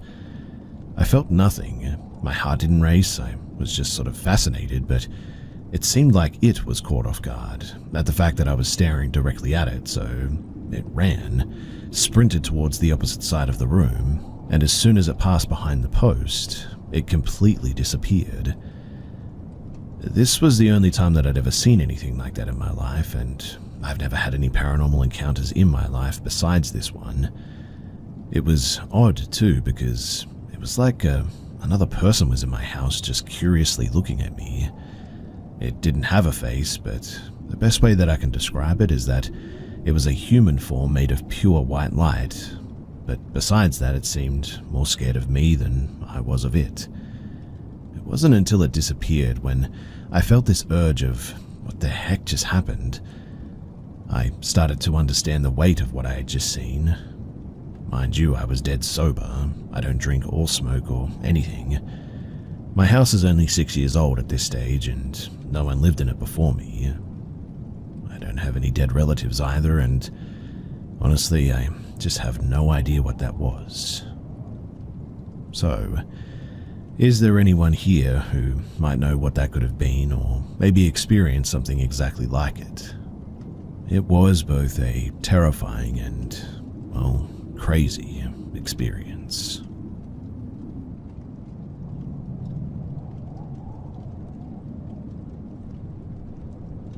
I've always been a skeptic about ghosts, but my family has a chilling story that, well, centers around me. Despite the events, I remain doubtful because I was only 6 years old at the time and I remember very little. What follows, though, is the story of House 404, as told by my family, and faint fragments of my own memory. So it all started when my family moved into a new home, after my mum and stepdad got together. During the showing, the realtor mentioned that the roses taped to the walls shouldn't be removed. Even as a kid, I found that a bit odd. Naturally, my stepdad took them down right after we moved in. I mean, who would want roses taped on their walls like that? But strange things began happening soon afterward. Like one day, I came home alone after school, sat on the couch and put on my Snow Buddies, my favorite movie. Though I hadn't noticed anything unusual before, I suddenly felt uneasy, as if I wasn't alone. Then I heard a pacing upstairs in my brother's room, the only room on the top floor. However, the moment that my brother got home, the noises stopped. This certainly wasn't an isolated incident either. My aunt, who stayed in the basement with my uncle, often heard footsteps upstairs when nobody was home. She too was a skeptic like me, but would often frantically call my mum to tell her about the walking that she could hear when everybody was away. She and my uncle moved out quickly in the end too. Our dog, Bear, a large Australian Shepherd mix, started acting strange too. He refused to go upstairs, barked at the bottom of the stairs, and often growled while staring at my brother's bedroom door, where the pacing was heard, and would always sleep outside of my room at night. Now one day, my brother's friend and his brother came over to play hide and seek in the basement. I hid behind the washer while the other two chose spots under the futon and behind the TV speaker. My brother found his best friend pale and trembling under the futon though. When we asked him what had happened after the game was done, He claimed that he had seen footprints on the carpet and heard a woman whispering in his ear. When they found me, the boys spotted writing in what looked like red chalk or paint on the concrete wall right near my hiding spot, and it read something like, "These roses shall not be removed. They keep her spirit at bay. I say goodbye, for I'll kill myself today." After that, my brother's friends swore that he'd never come back to this house, and at this point, 4 people now never wanted to come back. My aunt and uncle, and now my brother's friend and his brother. Well, a few nights later, as I slept, my stepdad's cousin, sitting in the living room, which had a straight view into my room, noticed something moving in my room. It had a glass door because it was supposed to be an office, but he alerted my parents, and they all watched as my blanket was lifted off of my bed, not once but 3 times, before it was yanked to the floor. Moments later, I was thrown from my bed across the room. I remember waking up crying, lying near my dresser, and my stepdad rushing in to comfort me, putting me back to bed eventually. He claimed that he didn't sleep for nights after witnessing that too. He said that he would sit on the couch just watching my room, just as the dog would do from outside of my door. And we moved out only about a week after that. Years later, I researched the house's history, curious to see if any listings said anything about the encounters that we had, and learned of a murder-suicide. A man had apparently killed his wife days after their wedding before hanging himself in my brother's room. Her body was found in a sealed crawl space in the closet of my brother's room, where we would sometimes hear scratching. The roses taped to the walls, well, they were from her wedding and seemed to hold her spirit at bay from what the man wrote on the wall. Removing them allegedly unleashed her. We say that she targeted me because she had been pregnant at the time of her death and couldn't have the child that she longed for, so she got mad that I was a child living in the house that her child should have been living in. And as someone who is a skeptic myself, I genuinely see how this story may sound fabricated. I personally believe that I kicked my blanket off and rolled out of bed. The footsteps that I heard, they could have been shifting foundations in the house for sure.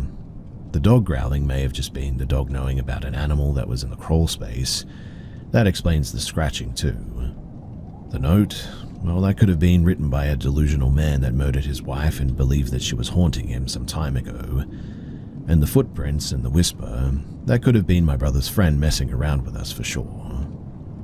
Still though, my parents swear that the bed, it wasn't just me falling out of it. I thought that I'd share this story that my stepdad to this day hates bringing up. It's one of the few things that has actually scared him, and I think it's because, well, the entity targeted me.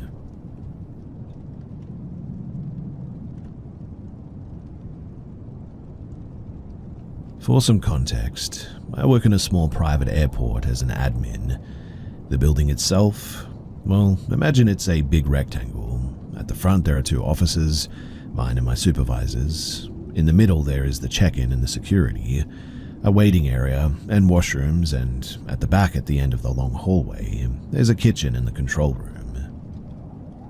There are usually about, I would say 2 to 4 people here at all times, not including when passengers come in and out, which is generally at scheduled times of the day. Now, yesterday I was washing some dishes in the kitchen with no headphones on, no music, just the sound of the water running.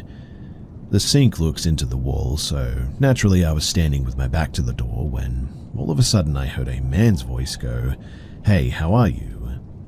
I immediately turned around, thinking that one of the control room guys had come in and said hello, but when I did, there was no one there. Then the realization dawned on me that that wasn't a voice that I recognized, and it had happened right next to my ear as well. No footsteps were going in and out of the kitchen. The door into the hallway was way too far away for anyone to run out so quickly without me seeing or hearing them at least.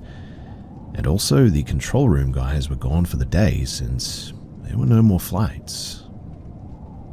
I stood there paralyzed, looking toward the only entrance in the room for a whole minute. My arm hair stood on point, and I just had a feeling that somebody else was in that room with me. The voice itself sounded a little bit muffled almost. Far away, I guess you could say, but not at the same time. Like being talked through a very thin wall, maybe, if that makes any sense. It was right next to my left ear, though, where somebody could have been standing, but I can assure you that no one was. The tone in which he said it was very friendly and paused, like you just ran into someone you know at the grocery store type of thing. I tried to shake the feeling off to just finish up, and I left the kitchen as quickly as I could. I also confirmed along the way that nobody else except me and the supervisor were in that building, and he was in the office at the front of the building.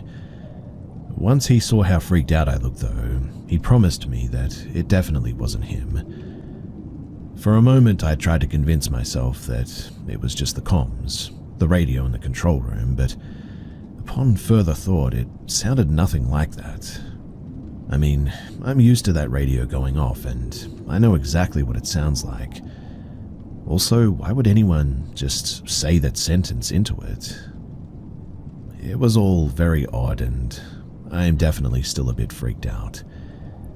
We have had many other instances and experiences in this place, such as seeing things or what looks like someone walking into an empty room from the corner of my eye, keyboards clacking when nobody else should be in the office, security sensors going off on their own, and many others. But I might have to share those another time. For now, I'm just wondering if anybody else has had a similar experience to this. I would love to hear about your stories or maybe even your theories as to what this was. And so, thanks for listening.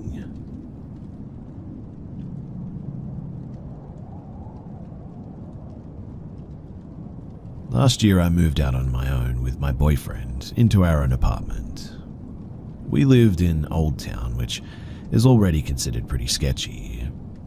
We had seen this apartment online for $650 a month, and that was a deal in this area. That apartment, however, was taken, but the landlord owned another apartment fourplex that had an apartment for the same price. However, the previous tenant had allegedly died.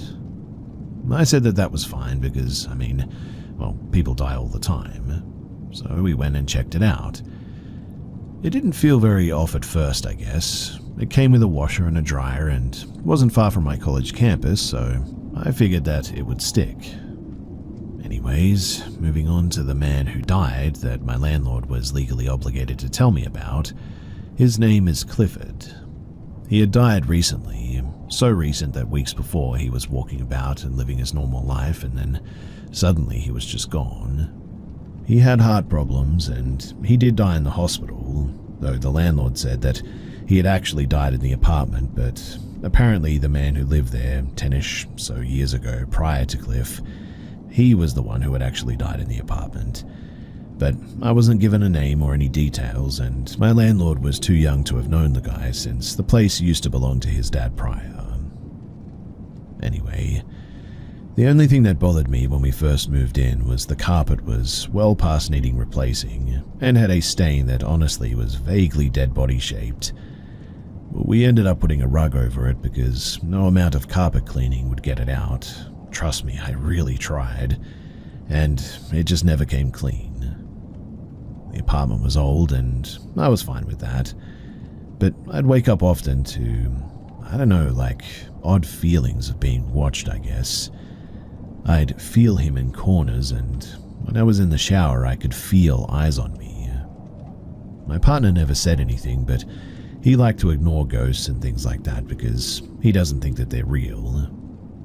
The neighbor who was in apartment 1 was also not very nice. And one day after my boyfriend and I had been gone, they told us that we were too loud and banging on the walls the night before, apparently. I told her that we weren't even there the last night, and we certainly don't bang on the walls. I also couldn't hear either neighbor on each side, and one of them was of a family of 4, so I don't know what she heard, but it definitely wasn't us. I only ever really interacted with the family of 4, and I never learned their names, and they never really learned mine, but we knew each other's pets' names, and they gave us our kitten Alfredo, since their cat had kittens. But moving on from that a tidbit, the neighbors on the end in the apartment 4 moved out and it was remodeled.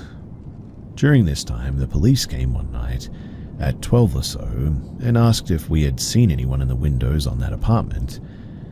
I said no, that nobody was there and hadn't been besides the construction crew, and they hadn't been by for a few days now. They told me that someone had been seen in there though, but there was no sign of break-in or anything. It was locked in tight, and this was a 1-bedroom, so it wasn't like the person had somewhere to hide or anything, especially with no curtains. It was a U-shaped apartment, same as the rest of them, and we didn't know what happened there and never did. The police also had no idea what happened, and neither did my landlord. Over the course of years, things would move and fall too. They would be gone one day and then just reappear again on the counter randomly. My partner isn't big on touching my stuff, so I know that he didn't do this, and it would be odd to touch half the stuff that had gone missing and reappeared like that. When I was alone, I'd often feel like somebody was behind me. I would see my cat growl at corners and do really odd things. This may sound like classic ghost stuff, but this is genuinely the stuff that happened. We ended up moving back with my parents at the end of the lease, and overall it was just a really creepy place. I often joked about good old Cliff doing check-ins when I felt off, but I don't know if it was actually him or not. I honestly think that it was the other man who actually did die there, and I couldn't get much more detail about it from my other neighbor, given that they weren't there either when it happened. But Cliff talked about how the guy had passed or whatever. I'm just very glad to have moved out though, and I still have dreams about loved ones who have passed, and I did dream about Cliff at once. I was sitting in the living room similar to mine with a rocking chair and old pictures around us. I really don't remember what we talked about. Other dreams I've had are from my cousin who has passed. He usually just hugs me and says hi, and I always tell him that he shouldn't be here, and he just says, "I know," which is odd to hear a dead person in your dreams say, but anyway, they could just be dreams, and I'm really not sure about any of that. But this was my year of, well, I guess you could call it, paranormal stuff.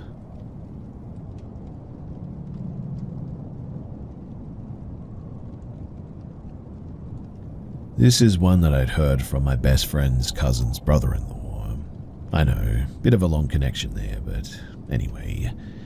He was a security guard at a Native American casino.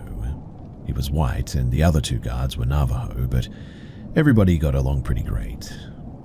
He mainly patrolled the parking lots in the official car park, and most nights it wasn't very busy. Usually someone passing out drunk on the way to their car, sometimes a fight, once in a while a medical emergency, but really that's about it. Well, one night though, there was a murder. Somebody's girlfriend or boyfriend objecting to somebody being out with another boyfriend or girlfriend. The casino, which was open 24/7, closed down for 24 hours out of respect and for the police to conduct their investigation and all of that.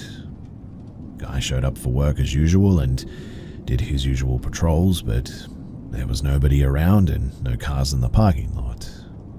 So Guy stops in the middle of the empty parking lot to write his report. It's about 2 a.m. at this stage, bright moon, lots of stars, and as he's writing, he's startled by somebody knocking on the door of the car. He looks up to see a Navajo kid, maybe about 8 years old, wearing pants but no shirt. "Let me in," says the kid. Guy reaches for the door handle because obviously the kid needs help, but he stops all of a sudden. What is a kid doing in an empty parking lot in a casino, miles away from any main road? The kid knocks again. "Let me in," impatiently he says. Guy goes from startled to full-on scared, pulls his hand back from the door handle, and reaches for the ignition. The kid begins pounding on the door all of a sudden, screaming, "Let me in," over and over. guy tries to start the car, but the ignition doesn't catch. He turns it again and it finally catches. He floors it out of the parking lot and vrooms back to the guard shack at about 40 miles per hour. He stumbles into the guard shack, still pale and shaky. One of the Navajo guys jumps up and says, "Did it touch you?" "What? Did it touch you?" "Oh no, it touched the car." "Sit down," says the Navajo guy, and goes out to his car. He comes back with a medicine bag and sings a blessing over our guy, and apparently we must never speak of this again. And here I am speaking of it, looking over both shoulders as I share it.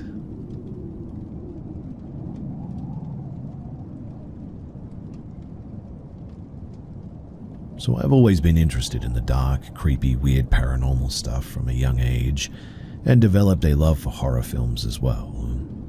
I watched Child's Play and Night of the Living Dead as my first two horror films, and honestly I loved them.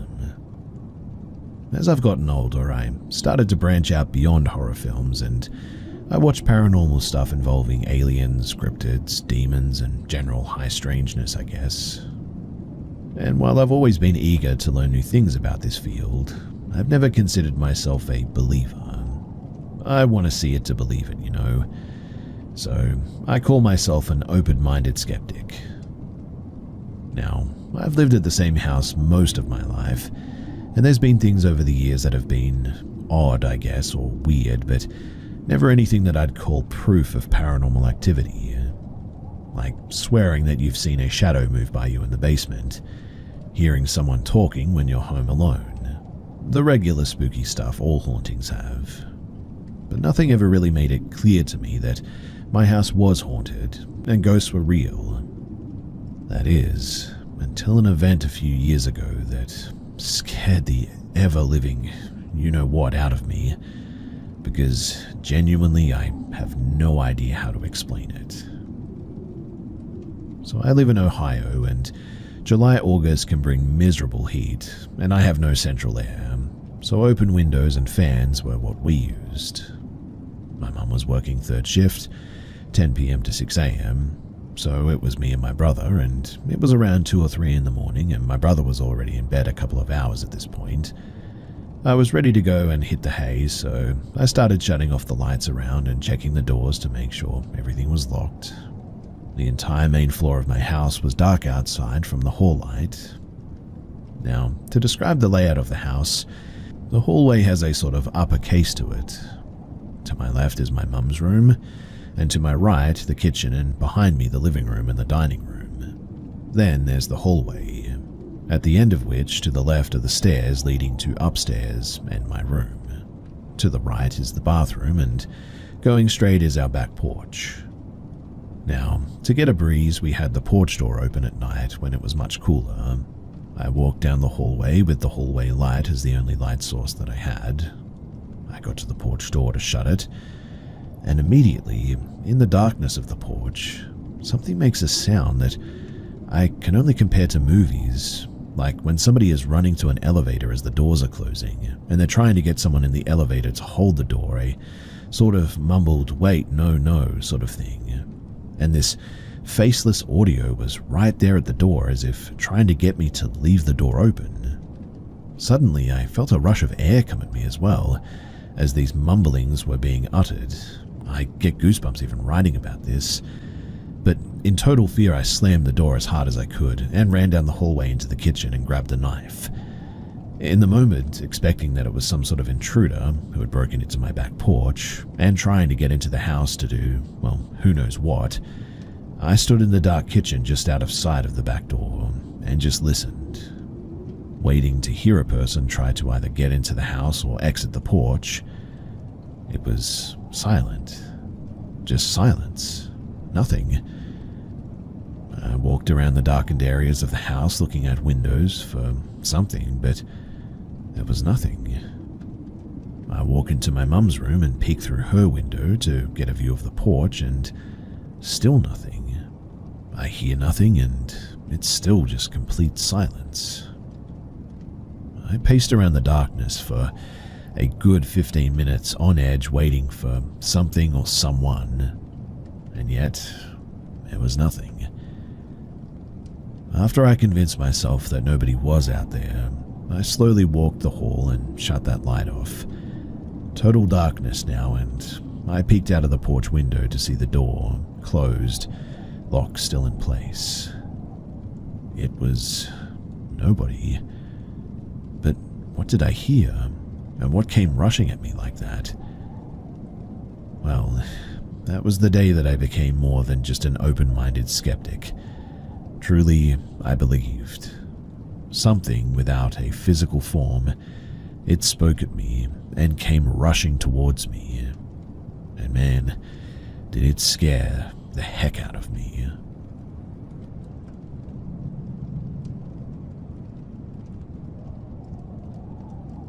I work overnight shifts as a nurse, and I often take care of patients who are actively passing away. A large part of my work is to make sure that they're comfortable, clean, and that I monitor the patient to keep the family updated on their condition. I have to keep moving at night time, so I always help my nursing aides rotate and clean my patients. Besides, it allows me to keep close tabs on how my patients are doing. Now, last night, I was helping one of my techs, and we noticed the patient was starting to breathe much slower and was starting to have pauses, though not for very long. Estimating when someone is going to pass is never an exact science, but there are signals that I can report to the family that the patient is having signs indicating that they're likely going to be passing soon. So after we finished rotating the patient, I called the patient's family to pass on what I had seen. It's unfortunately a little after 1 a.m. when I call the priority contact, but after ringing twice it went to voicemail. I leave a message apologizing for the late call, explain who I am and why I'm calling, and leave a callback number. My tech and I are back in the patient's room again at 3 a.m. taking care of the patient, and now the patient's breathing is getting even more drawn out. Again, I call the patient's family and again leave a voicemail explaining how I felt the patient won't be around much longer. At 5 a.m. I go and sit in the patient's room to chart on my mobile computer and just listen to my fellow breathe. Towards the end of my charting, I noticed that the patient's breathing had finally stopped.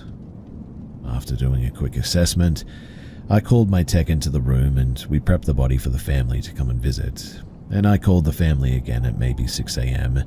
to update them on their family members passing. This time, they answered the phone and came to the hospital right away as they lived pretty close. 6:30ish, the patient had 2 family members come up to the unit and I guided them to the patient's room for them to come and say their final goodbyes. As I left the room, I closed the door behind me to give them some privacy in such an intimate moment. The day shifters were starting to filter in when I suddenly heard a banging coming from down the hall from the nursing station. I quickly got up and investigated, as banging noises at like 7:05 is the bane of my existence, and I find that the banging had come from my expired patient's room. I quickly run up to the closed door and call out, "What's going on? Is everyone okay?" as I push on the door handle to let me into the room. But the door handle doesn't budge an inch. I look down to double check that I'm pushing the right part of the door as I hear a panicked call from the other side. The door isn't opening. Now, patient doors in hospitals are designed with a heavy emphasis on safety. They're designed to be simple so that staff can get in and out in case of an emergency. There's no locking mechanism and it's a push handle, so it's easy to open.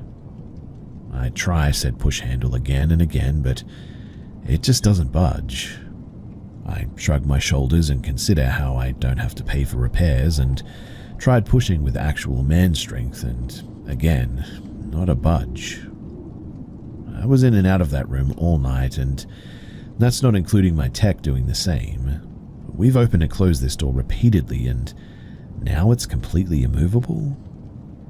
In the end, I had to call engineering to get someone to take the door off the handle. Thankfully, the team came quickly, got the door off the wall, and let the terrified family out. I left shortly afterward, as it was after 7:23 at this point, and laughed to myself the whole way home. Honestly, It seemed like my patient wanted to spend more time with their family, whether the family wanted to or not.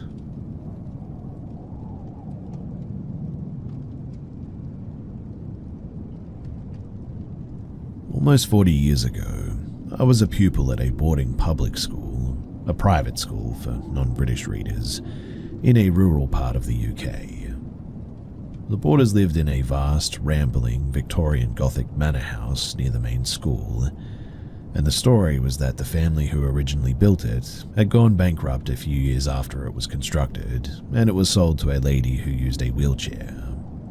This being in the days before widespread electricity, particularly in such a rural location, she travelled between floors by means of a dumb waiter operated by a servant who pulled or released the rope to allow her to go up or down, with the dumb waiter being accessed through a doorway on each floor.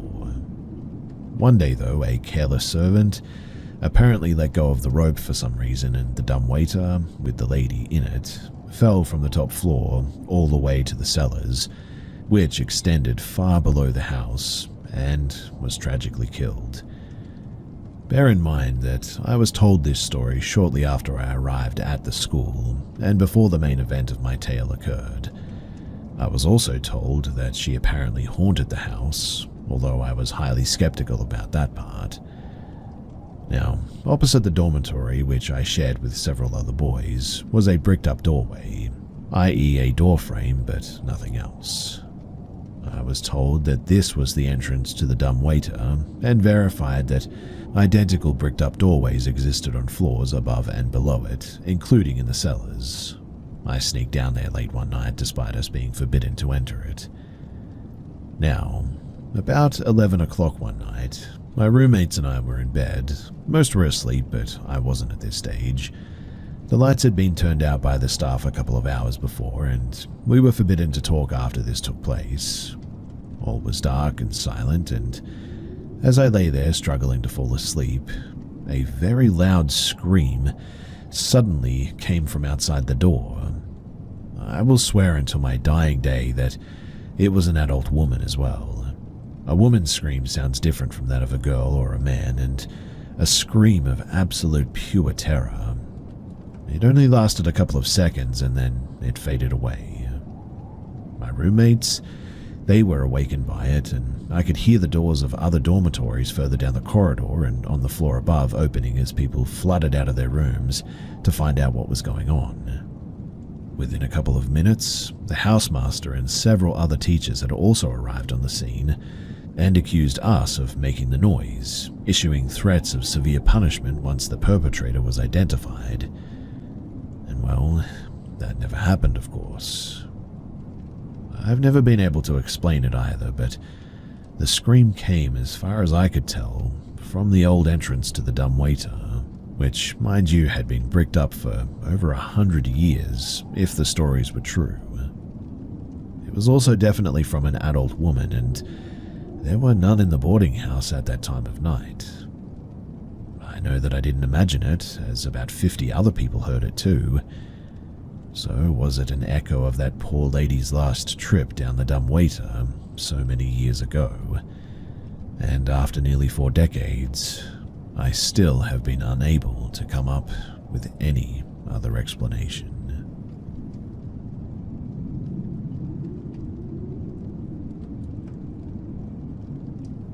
So I've told a few close friends about this encounter, and they've all agreed that it was very weird. I thought that I would share it here too to see if anybody else has ever had any similar experiences. This happened roughly about 5 years ago. I was in my last year of university, and I was living in a shared house with 3 other students. This evening everyone in the house was out.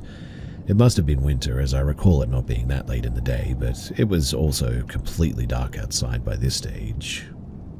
I got a message that evening from someone that I knew, asking if they could come over. To provide a little bit more context, the person who messaged me was an acquaintance at most, someone that I had briefly met on a night out and had a handful of conversations with. I must have told her at some point that I lived pretty close to the gym that we both went to, because she was either going to or from the gym, and it was pouring down and was wondering if she could stop at mine until the rain cleared. It was a bit out of the blue, I'll admit, but it seemed like a relatively reasonable request, given that it was raining pretty heavy that evening. In any case, I told her that it was fine for her to come over, and to stay until the rain cleared. When she arrived, I was watching a film in my room, and as I wasn't expecting any company, I wasn't going to change my plans for that evening, so I told her that she could join me to finish watching the film if she wished. It started to get weird a short while after she sat down next to me, though. I vividly remember getting weird bursts of light filling my vision. Not faint specks, but bright white explosions suddenly clouding my entire view. They came and went pretty quickly, but I'd say it happened 3 to 4 times throughout that evening. I remember at the time trying not to think too much about it. My justification for it was that it was dark and the only light was the light beaming from the TV, which means that some contrasting light flickers from the film must be playing with my vision or something. Alongside the light burst, though, I kept getting this strong feeling that a hand was hovering over my shoulder, the side opposite to the side that she was sitting on, so strongly that I had to repeatedly turn to look over my shoulder to check. I thought that she was trying to put her arm over my shoulder at one stage. Every time there was nothing there, though, I again justified it as being another trick of the light in the dark room. Well, after the film had finished, the rain had stopped and she was getting up to leave. At this point, I was conscious that a few strange things had occurred, but nothing I was going to lose any sleep over. That was until, while she was getting her shoes on, she made a really strange twitch with her shoulder. Now, I normally wouldn't call someone out on their seemingly innocent twitches like this, but I decided to query her this time on why she suddenly jolted like that. Very calmly, without even stopping to look at me while she was doing up her laces, she told me that she apparently has a demon that follows her, and every time it touches her shoulder, she twitches. I remember standing frozen, unsure of what even to say back to that. I think I mumbled something banal like, I see, while my mind was frantically thinking back to how the entire evening I had spent feeling like a hand had been hovering over my shoulder. If she had told me this information at the start of the evening, I could have believed that being predisposed to this information could have led me to imagine these oddities. But no, I saw it all and then was exposed to this revelation. She finished getting her shoes on and eventually she left. Needless to say, I didn't contact her again. I was pretty spooked about the whole situation for a good few days. Nothing odd has ever happened since this encounter. Those flashing lights never occurred again, and I never experienced that hovering over my shoulder again.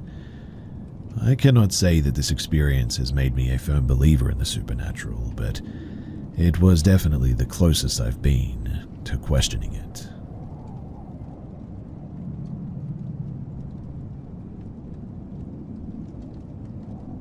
For some background, my father grew up in a country where it's mostly farms and agriculture.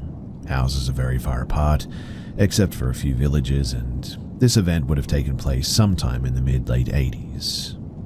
And as has been explained to me by both my parents, it was around this time that there weren't any phone lines, just street lights, and really, that's about it. Now, my father started working around the age of 9. He would go down to the villages or centers in order to sell or deliver vegetables, as my grandparents grew vegetables like lettuce, tomatoes, and more. He would very often stay out late, as he would be required to deliver vegetables to several restaurants. And one night, as he was heading back, a herd of goats was obstructing the road. To put this into perspective as well, he uses a little carriage like the ones ice cream vendors tend to use in Hispanic countries. So he couldn't just scoot by, as his carriage was being blocked as well. But then, from behind him, he heard a voice state, "How much for a lettuce, young man?" And when my father turned around, he says that he saw a 10-foot tall man who looked really skinny, bordering on malnourished with pale skin. He couldn't completely see his face, but he stated that from the little that he could see, his face was very sunken. The man was wearing overalls with a flannel shirt, a bandana on his neck, and a straw hat. I know that the description sounds very stereotypical, but again, this does take place in the deep country, like an hour away from any city or town. According to my father, though, the straw hat casted a shadow and thus he couldn't see the man's eyes. However, he could see his sunken cheeks and crooked teeth when he talked. My father was obviously weirded out, but due to how young he was, in his early teens, around 10 to 13, he just sort of assumed it was a very tall man, instead of something paranormal or something weird that he should have been afraid of. Thus, my father said the price and the man paid. My father handed him a piece of lettuce, which, according to him, the man was able to hold with one hand comfortably. As the man walked away with the lettuce, according to my father, the man whistled and the goats followed the man. My father then just headed home. If he did tell my grandma or anybody else like that, I'm still not sure if he specified everything. As I said before, this took place decades ago, and the area that this took place in was very isolated with no houses nearby. To explain the area a little bit better, a lot of oil palm trees are grown there, thus there are areas where you won't see a house for like a few miles even, and all you'll see are just huge banks of oil palm trees. As for how he knew that he was 10 feet, well, it was a guess, but he states that he was as tall as the ceiling of the house that we were in when he told the story, and the ceiling was pretty high. At least 10 feet is my guess. Whatever the case may be, he is certain that he was abnormally huge, like way larger than any human should be. I heard this story a few months ago, but I just found out about this place, so I decided to share it here since it's always intrigued me a lot. So if you have any questions, then please don't be shy to ask. I have plenty of stories like these, due to my family growing up in the deep country, and plenty of relatives stating that they've seen weird things here, but are they true? Well, I'm not sure, but I like to talk about them and think about them. I have been told that they are fact by many people, so if you want to hear them, then I would be happy to share them too.